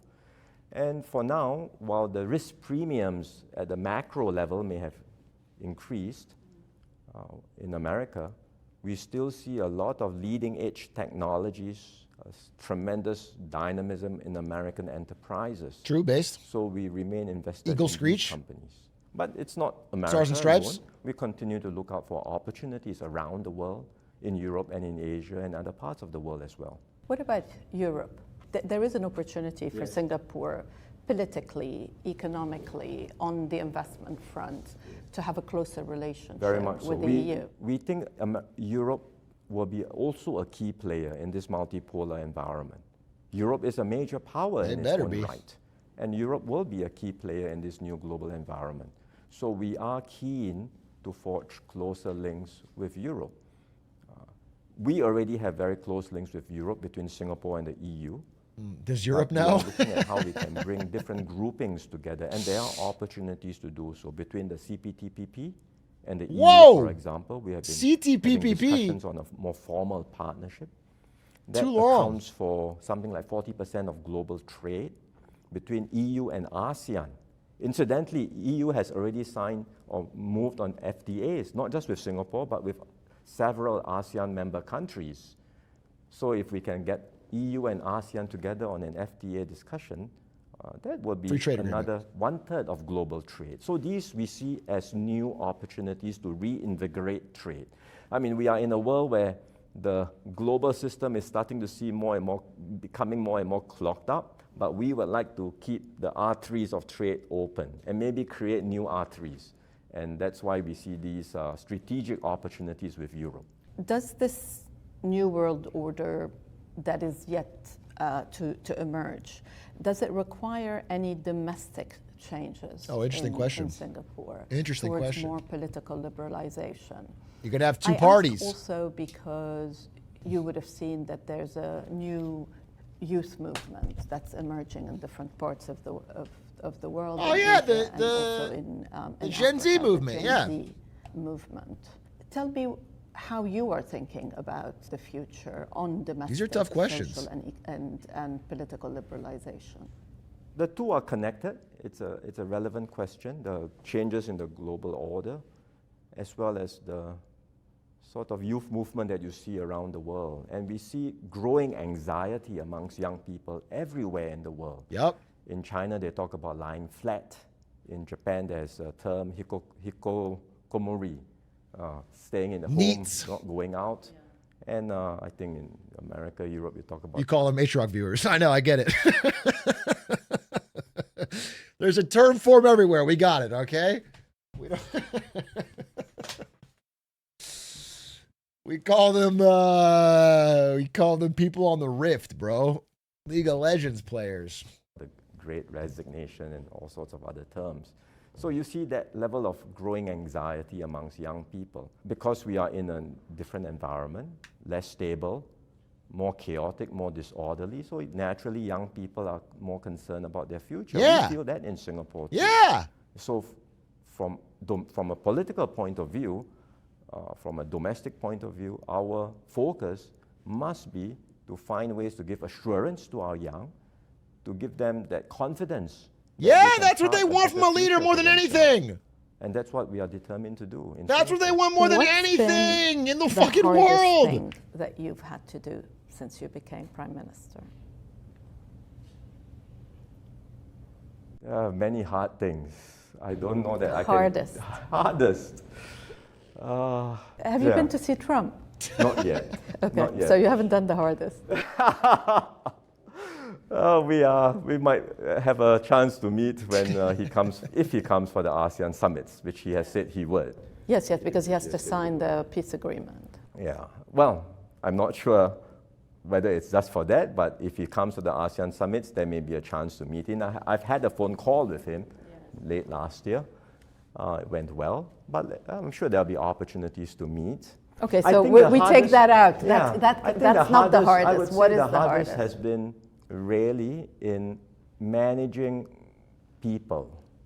You don't realize the extent of it until you get into this job, right? Which is that I'm not just prime minister, I'm leading a party. I'm leading a party, go into elections, and you have to then think about which are the members of my team who I have to drop, because I want renewal. And one of the keys to the PAP's success has been a full focus on renewing our team every election. And this is not easy to do at all. That's interesting. I mean, that's probably one of the reasons of their success because, again, one of the biggest problems with single party authoritarian type governments, again, theirs is they have elections, but they just never lose. and not that they're rigged either. It's that I mean, not the rigged as in the ballots are rigged, but that it's like very, very hard to form an alternative party and get everything through. Anyway, but what I'm saying is they're focused on renewing the staff of it because one of the biggest things that happens is stagnation. It's when you get stuck in a one party system that doesn't have to compete, similar to like a company. Once they don't have to compete for votes or elections, they become more and more disconnected generally from what the populace actually wants because they have there's no pushback. But they're clearly focusing on renewal without that, which is pretty crazy. Easy to say, let's just continue with the status quo. I don't want to offend anyone. You know, it's okay. We all move along. But then if I do less of the renewal, I will pay the price yes, for it dude! 5, 10, 20 years from now. So having to I like this guy a lot, man. Straight up. I think this guy's a great leader. On God. To each one of them individually and say, I'm sorry. I'm not able to allow you to continue. I have to drop you. That was very painful. So party management. Yes, that was very painful. Just the mere idea that some guy's talking about the future of his country in 5, 10, 20 years, as in after he's out of power, that's refreshing too. We have the most short-term fucking focused society right now that it's ever been in my whole lifetime. Everything is about the news of the week. And very rarely about things that'll happen 5+ years from now, which is like so important. Dude, one thing I was giving China credit for is 5 years ago exactly. No, actually 6 years ago. Maybe even 7, I'm sorry. This is right before COVID during Trump's term. There was the first little mini trade war with China. And China, which again has many faults of its own that I pointed out, but China, in response to that mini trade war, commissioned a deep dive study on every single area of thing that the United States could use as leverage in a future trade war. And then they spent the past 6 or 7 years, one by one, ripping those away. So like there was a helium dependency on America. They got rid of that. So I'm doing 6, 7. Fuck you guys. Fuck you. God damn it. They went and they got the helium dependency. There was the soybean stuff. They built up the ability and the trade networks to get soybeans from other areas, which they deployed during this trade war. The rare earth metal stuff. They built the capacity and the ability to enforce a rare earth metals ban. So they got all this stuff ready so they have way more leverage going into this trade war. That was a long-term plan. That was not like oh shit, this is in 2 weeks, let's figure it out. That was like, hey, this is going to happen again in the future. We need to be ready. And they were way more ready this time around. And that kind of stuff makes a much better chance of prosperity for your citizens. Like the long-term shit is what pays off, not the short-term stuff. That's cool and all, but does China have big booty Latinas? I'm sure that's on Xi Jinping's list. I'm sure he's fuming at the fact that he hasn't figured out a way around that export restriction, but he's trying to figure it out. I'm just saying long-term. Not easy to do. And I had to steel myself to do it and manage it. And I'm glad we had a good election outcome at the end of the day. Thank you for your time and hope to see you again soon. Very interesting interview. Really refreshing. Glad to hear it. I very much enjoyed listening to that. I hope he talks more. Okay.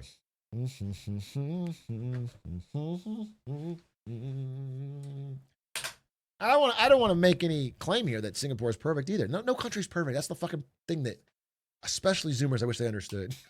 They all have deep flaws. All of them. Every one of them. But, a little bit of wisdom goes a long way, bro. A little bit of long-term thinking can make the difference. It's fucking, it's massive. It can make we all have one life, as far as I believe.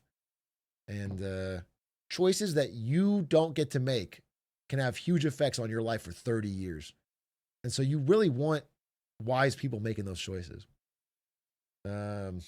Luckily, we have the wisest president of all time. So,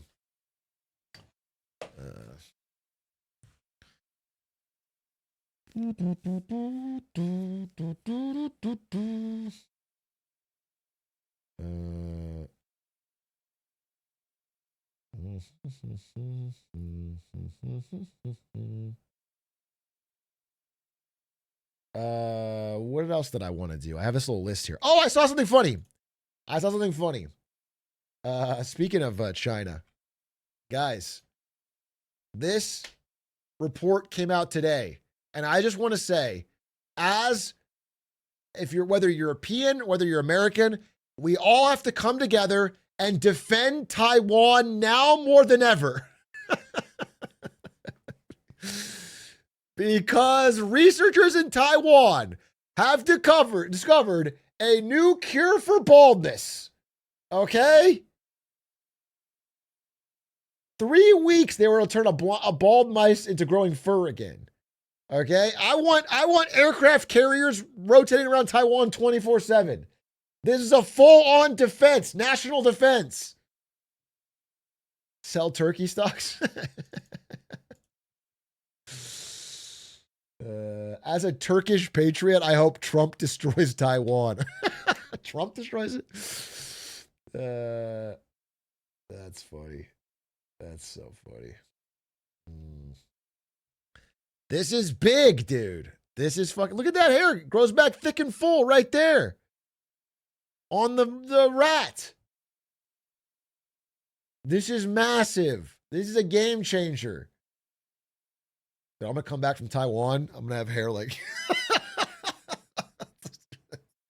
going to grow out of my cheeks, bro. I'm going to have fucking... I don't know... Swim in a pool of this stuff. Come back with an afro. A tasteful afro. Can a white boy have an afro? I'm sorry. It's 2025.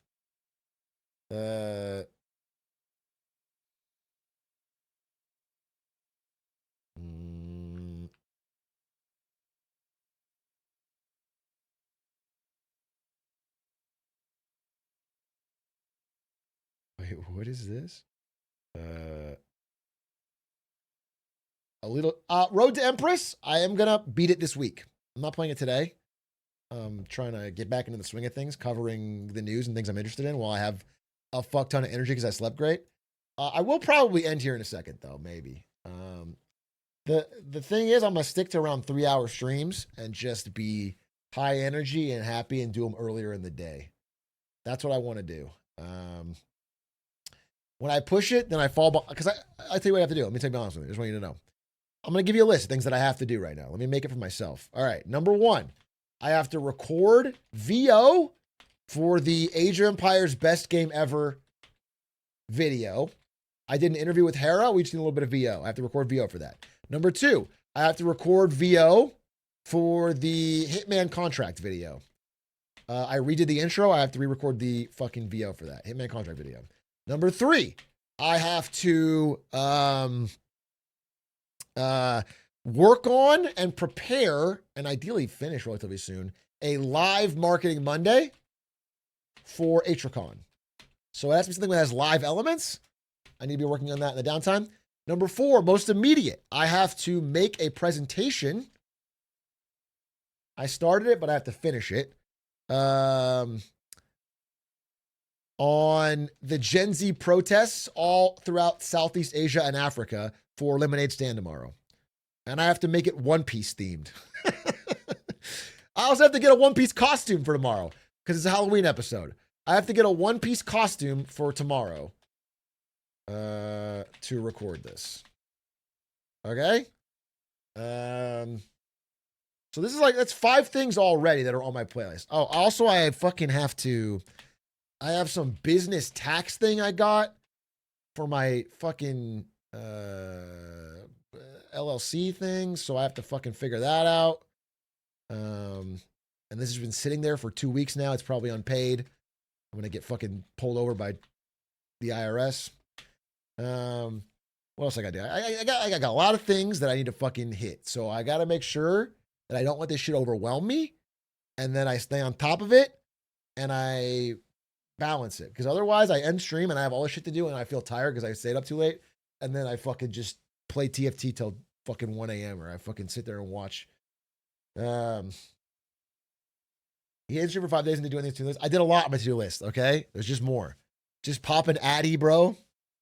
IRS is underfunded. You should be good. That's what I'm banking on.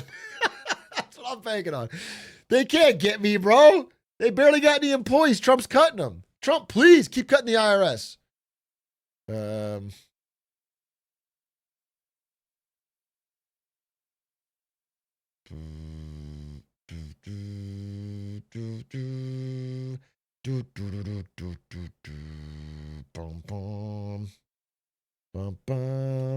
Anyway, so I probably think that's good. I did have other shit I wanted to watch, but I think if I go live at 4, end at 7:30. Let's end at 7:30. Let's go a little bit longer. 3.5 is pretty good. I wanted to watch. There's another video because this is part of my. I want to watch this anyway, bro. I fucking want to watch this with you guys. I want to watch. There was a Hoser video called "Why Africa's United States Failed," and it looked pretty interesting.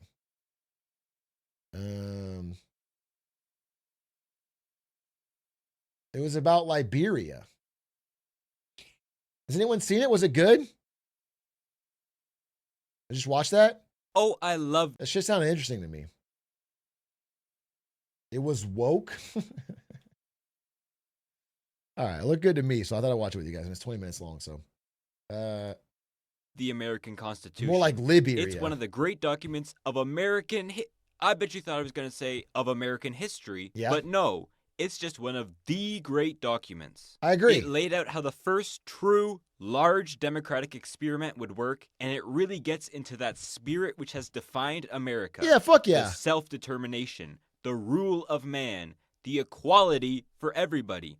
I know what you're thinking. Let's put it in Africa and see what happens. Okay. Because if you thought that, you'd share something in common with those who tried another great experiment of American history, exporting its values and constitution. Okay. I'm talking about the first democratic republic in Africa, Liberia. If you want a spoiler, it ended in one of the worst civil wars in modern history and the end of that constitution. Yikes. Liberia was originally founded as a mini United States on the west coast of Africa, which can be seen in its national symbols, its cultural attitudes, and of course, I did not even. Yeah, okay. Liberia was originally founded as a mini United States on the west coast of Africa, which can be seen in its national. That's their flag, huh? It's just the 1 star. I did not know that was the Liberian flag.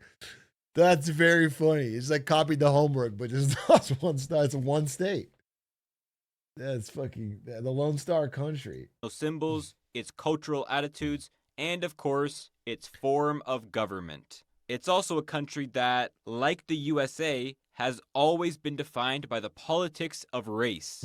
Imagine this. It's 1808 and the United States has just banned the slave trade. Okay. Not owning slaves, of course, only the act of transporting slaves from Africa. Okay. A significant portion of the country is made of freed and non-freed black men and women. What do they do now? Sure, many plantation owners saw this population as temporary workers, but they'd been in America for generations by now.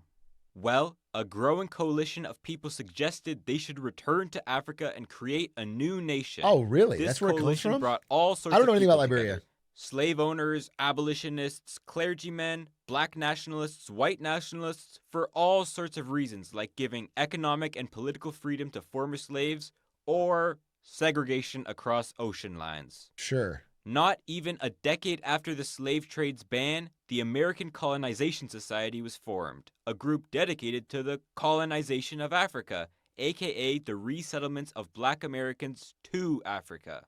And it got some pretty big names to join. Henry Clay, Richard Kane, Daniel Webster, Bushrod Washington. Bushrod Okay, Washington, you might huh? not know them, but I swear they were important guys. You might know Presidents James Madison and James Monroe, though, who were both leading figures in the ACS. Him, while he was president. So this idea Okay. had a lot of institutional support within America, with Congress even offering $100,000 for the Sheesh. establishment of Liberia.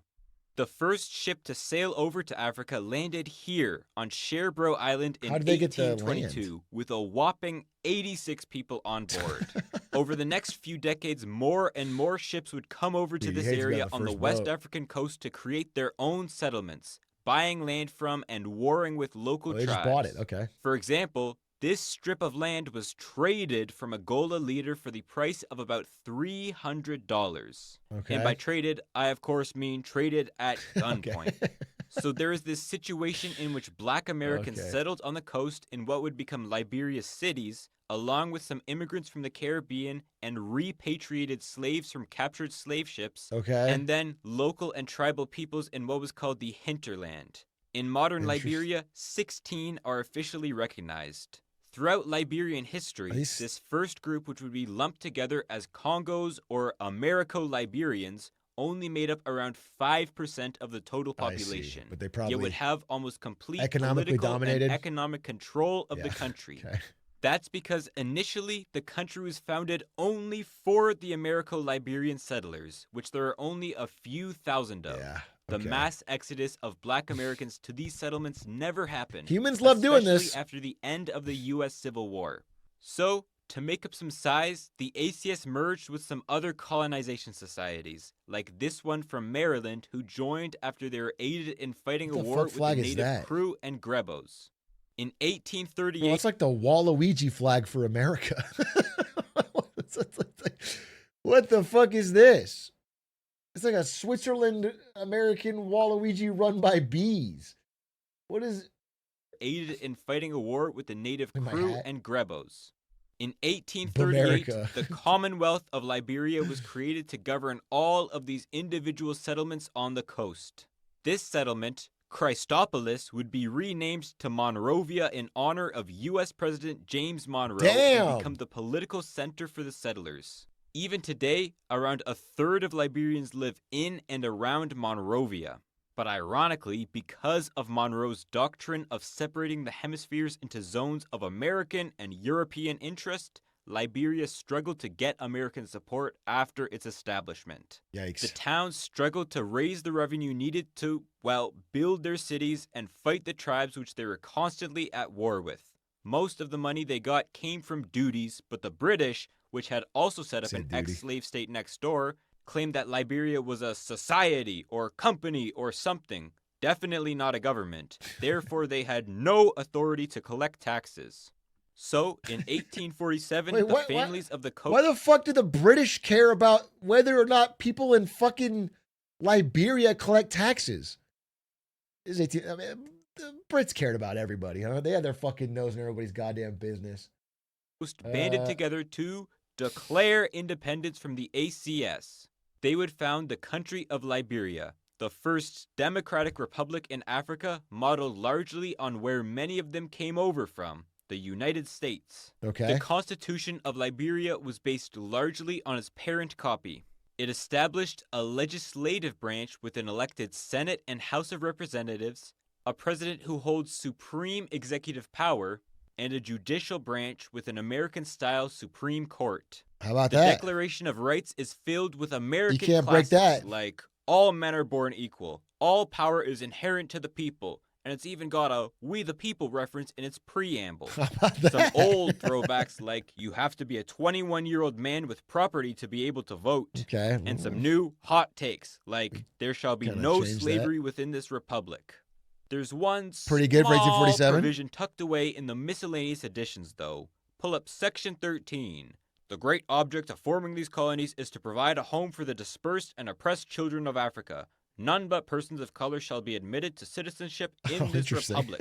Liberia was created only for Americo-Liberians. Interesting. It says it right there in the Constitution.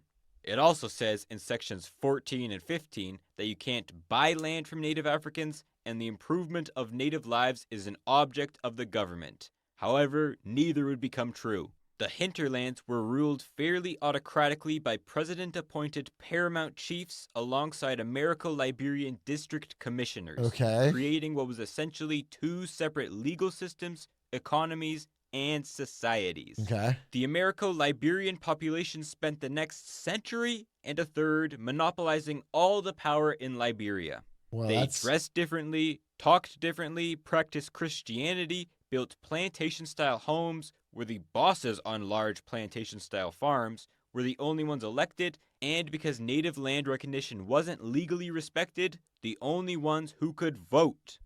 How about Economic that? power was monopolized with a patronage system, giving true Liberian patriots gifts like iron ore concessions, rubber farms, free labor, or tribal land. Liberia was ruled for a century as a one-party more state. rich. It works in under all the countries. True Whig Party, which was named after what the I American understand is Whig. like, so over and over in human history, some group of people will get economic power and then entrench themselves in that role to the loss of others. And what I don't understand is why, if you disagree, aren't you just born in the dominant power? Do you know what I'm saying? Just pick the right spot and be born in it, and then you don't have to worry about it. Like, people complain so much, but it would actually be so easy if you just did that. Nicknamed the Grand Just Old re-roll. Party and used an elephant as a symbol. At least this part makes sense since elephants actually live Yeah, it in actually makes more Liberia. sense. Now, legally, they weren't a one-party state. They were a Just play beautiful, meta. pluralistic democracy like America. But despite the fact that the true Whigs would actively campaign during election seasons, the result of that election was decided pretty much from the start. Opposition members would be harassed and in some cases attacked and jailed. Both the newspapers in the country were owned by the government, and during the true Whig... I mean, this is essentially the Singaporean system right now, where it's like they have the ability to have other parties run, but there's so much institutional pressure to keep it so that one wins. And all the media there. I guess social media is probably changing it, but... dynasty, nearly no election was what we would call free or fair. This is probably a bit of an understatement. In 1927, Charles D.B. King won an amazing 230,000 votes in a country where only around 19,000 people could legally vote. That's a 1,210% margin, a strong mandate if I've ever heard one. And don't even think about The checks goat! or balances when you're The elected. fucking goat, Never during dude. true Whig rule did the legislative branch ever initiate legislation without previous presidential approval, while court rulings were often straight up ignored. Old that- King wasn't too radical just like most in his party, but he did preside over a bit of a shakeup in the Americo-Liberian world. In 1930, a League of Nations report came out that the government was complicit in what I was know I voted for essentially him. slavery and a slave trade. They Oh, never found mind. forced labor practices and worker abuses on the Firestone Tire Company's rubber plantations. Labor for some public works would be diverted to high-ranking government officials and private citizens, and some crew and grebo workers were sent to Little the corruption. Spanish island of Fernando Po to work on cocoa plantations. Liberia was shunned from the world system and King resigned from the scandal, marking what would become the peak of Americo-Liberian domination of society. The president, not after him, but the one after I'm him, surprised. was Liberia's longest-serving and most transformational, surprised that had any consequences at William all. Tubman. His open-door policy flooded the country with foreign investment, which promised to develop the whole country with modern infrastructure, though, to be fair, did help Americo-Liberian businessmen the most, who could benefit from fancy roads to new plantations. Right, And they his have no land. unification policy was aimed at bringing tribal members into Liberian society. Okay. In 1945, the Constitution expanded the right to vote not just for property owners, but hut owners as well, since tribal land was only recognized to be in the name of the paramount chief. This gave the three hinterland provinces a whopping 6 out of 39 Damn. house seats, whereas before they had to Bro, once pay you let to the get a hut non- owners start to vote, you just don't, it all goes to shit, all right? The hut owners don't have the same smart opinions of house owners. You got to get voting House member anyone can in. throw up a hut. Native Liberians were brought into government jobs, and It's even like the in your armed Minecraft server. If they have gold armor, they can't be voting, bro. It has to be diamond at minimum.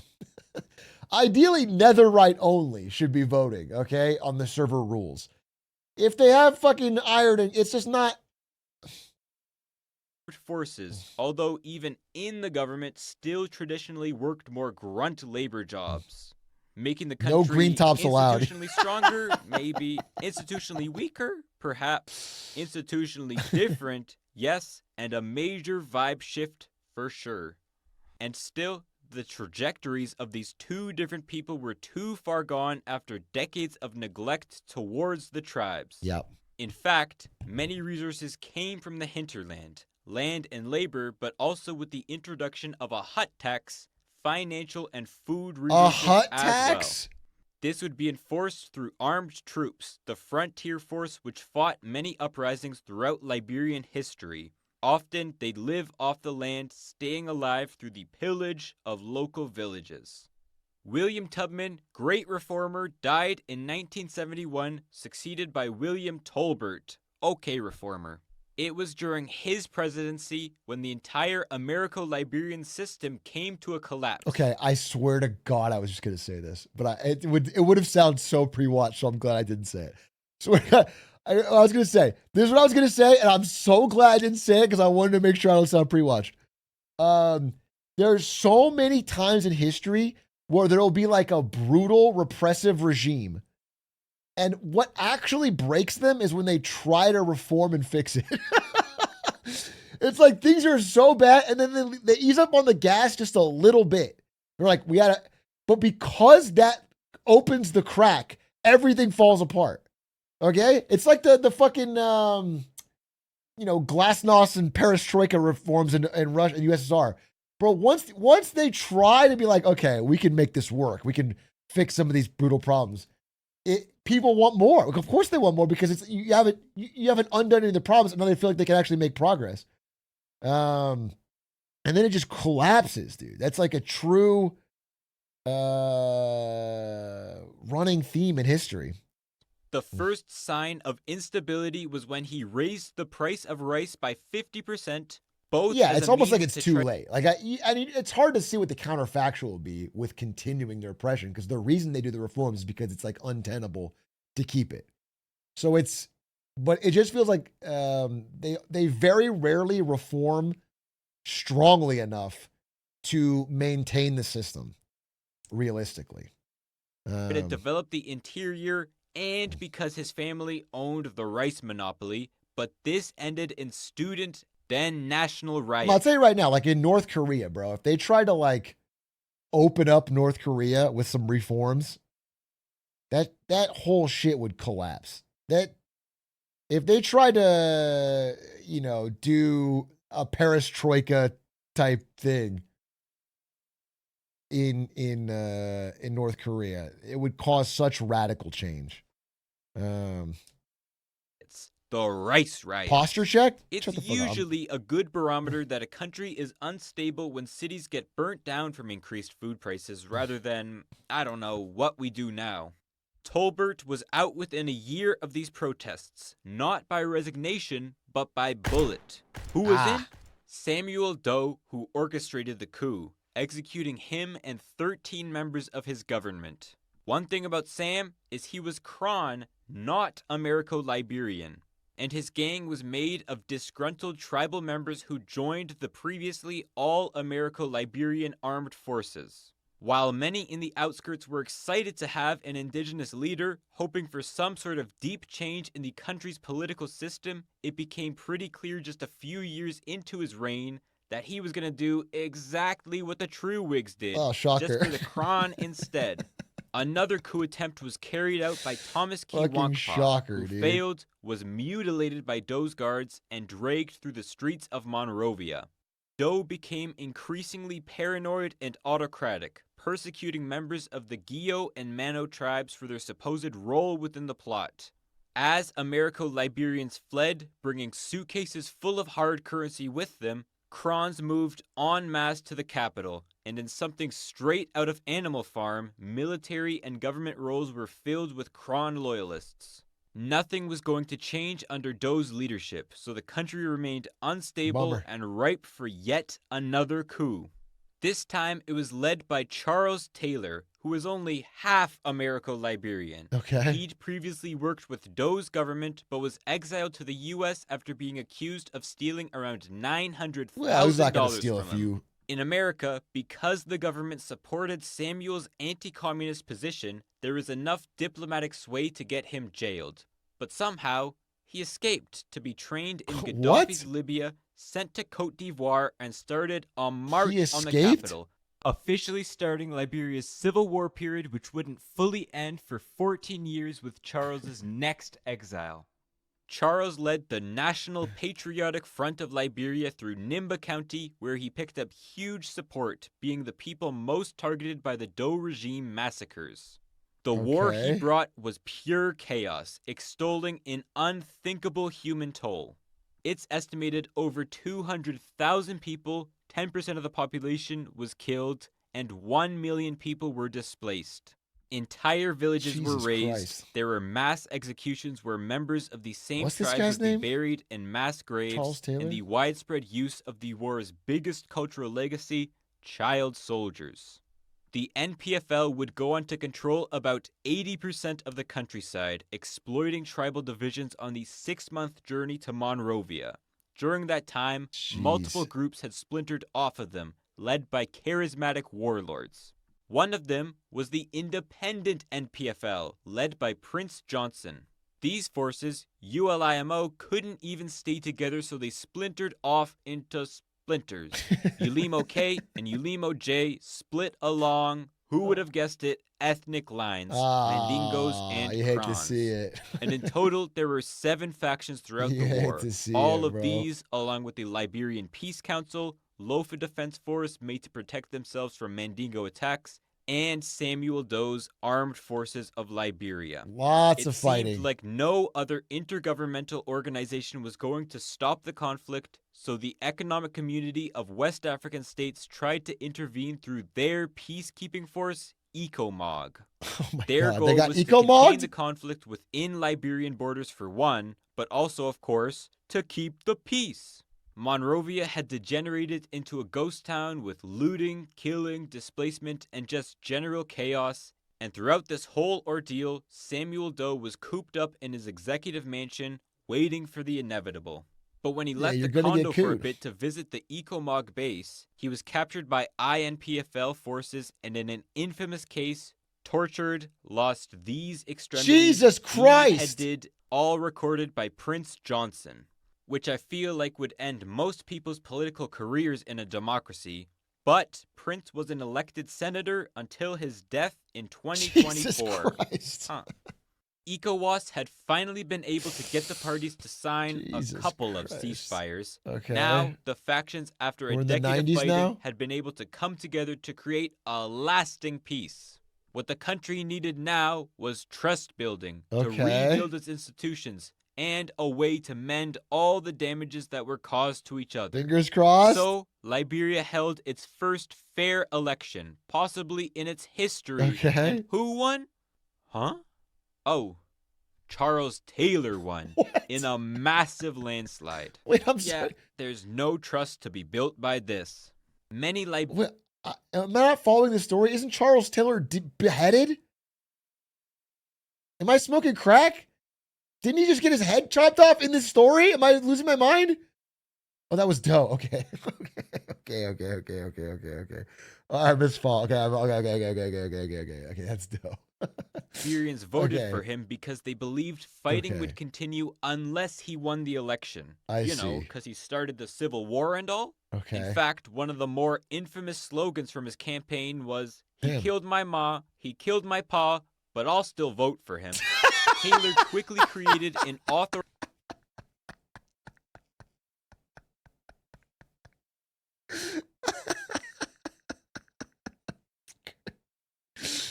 That's crazy. That is a crazy slogan. God damn, who knows? I guess I should never put a predictor on what people will vote for. I should never know. Authoritarian regime. He tells it just how it like is, his you know? predecessors, limiting political freedoms, especially of his less favored ethnic groups, and the economy was not the greatest as you can imagine after all the businesses were literally destroyed. Right, that'll The do it. inequality and poverty wasn't magically fixed by the election, and Liberia again slipped into war. This time attacked from the north by the Liberians United for Reconciliation and Democracy, LURD. LURD. The only thing on their agenda. The only thing? Taylor must go. They then dropped a LURD turd on the country by doing what Charles had done 10 years before, picking up popular support in the outskirts and marching on the capital. Okay. By 2002, they were nearly They outside used of his playbook Monrovia. against him? But like before, LURD split and the MODL launched attacks from the southeastern counties on both LURD territory and the government. They split This second round wouldn't Split end after until you get rid of Charles the- Taylor left. That was the whole point, right? And the pressure was too much for him by 2003 when he fled to Nigeria. 2003. 3 years later, after his capture at the Chad border, Charles Taylor became the first head of state since the Nuremberg trials to be indicted and arrested with war crimes and crimes against humanity for his role in the Civil War. By who? As well as his support for Sierra Leone's blood diamond trade and all these other things. Bro, remember when blood diamonds were a big deal? Nobody talks about it anymore. In the early 2000s, Hollywood would not shut up about blood diamonds. Leading to this great quote.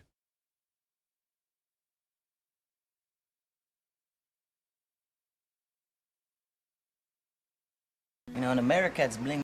Sorry. Some of my favorite scenes of all time. You know, in America, it's bling bling, but out here, it's bling bang, huh? Say it again. You know, in America, it's bling bling, but out here, it's bling bang, huh? Yes, sir. Yes, sir, dude. That's my goat. So true. So fucking true. So fucking true, dude. Since 2011, he has been living here in a British prison cell. So at least that's a good ending. One of the themes of the Civil War period was the attempt of tribal leaders not to change how ethnocentric Liberian society was, but just to place their group in charge of the country. Right. First, the Americo-Liberians built a completely unequal society under true Whig Party dominance. Then the Crons took over for a decade with Samuel Doe's coup. The Guios, Manos, Mandingos tried in the Civil War, and the Lofas in the Second Civil War. Although it's done a much, much, much better job at keeping peace and ensuring freedom for most of its citizens, Liberia's history still haunts the country. By per capita output, Liberia is the poorest country on the West African coast, even lower than countries who went through similar situations like Sierra Leone and Cote d'Ivoire. That's crazy. Since 2006, it's practically been a brand new nation than the one that was originally founded 2 centuries ago, the one only for Black American settlers and freed slaves. That is unfortunately the definition of a failed state. Yeah. And it's safe to say, after all these years, that the great experiment in exporting the American government to Africa has failed. If you enjoyed this video, please do subscribe. I didn't know very much of that story.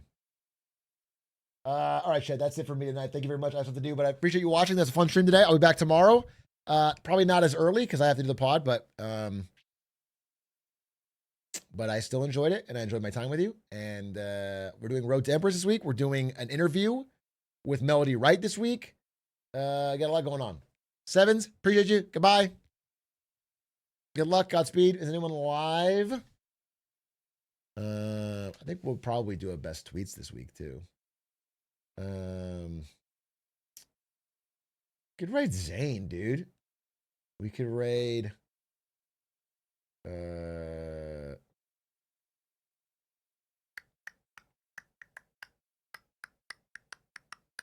Oh, Chibley? I'll raid Chibley.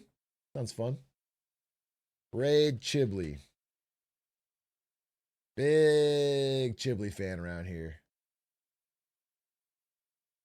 Oh, my stomach's growling. I gotta go eat too. Okay, goodbye.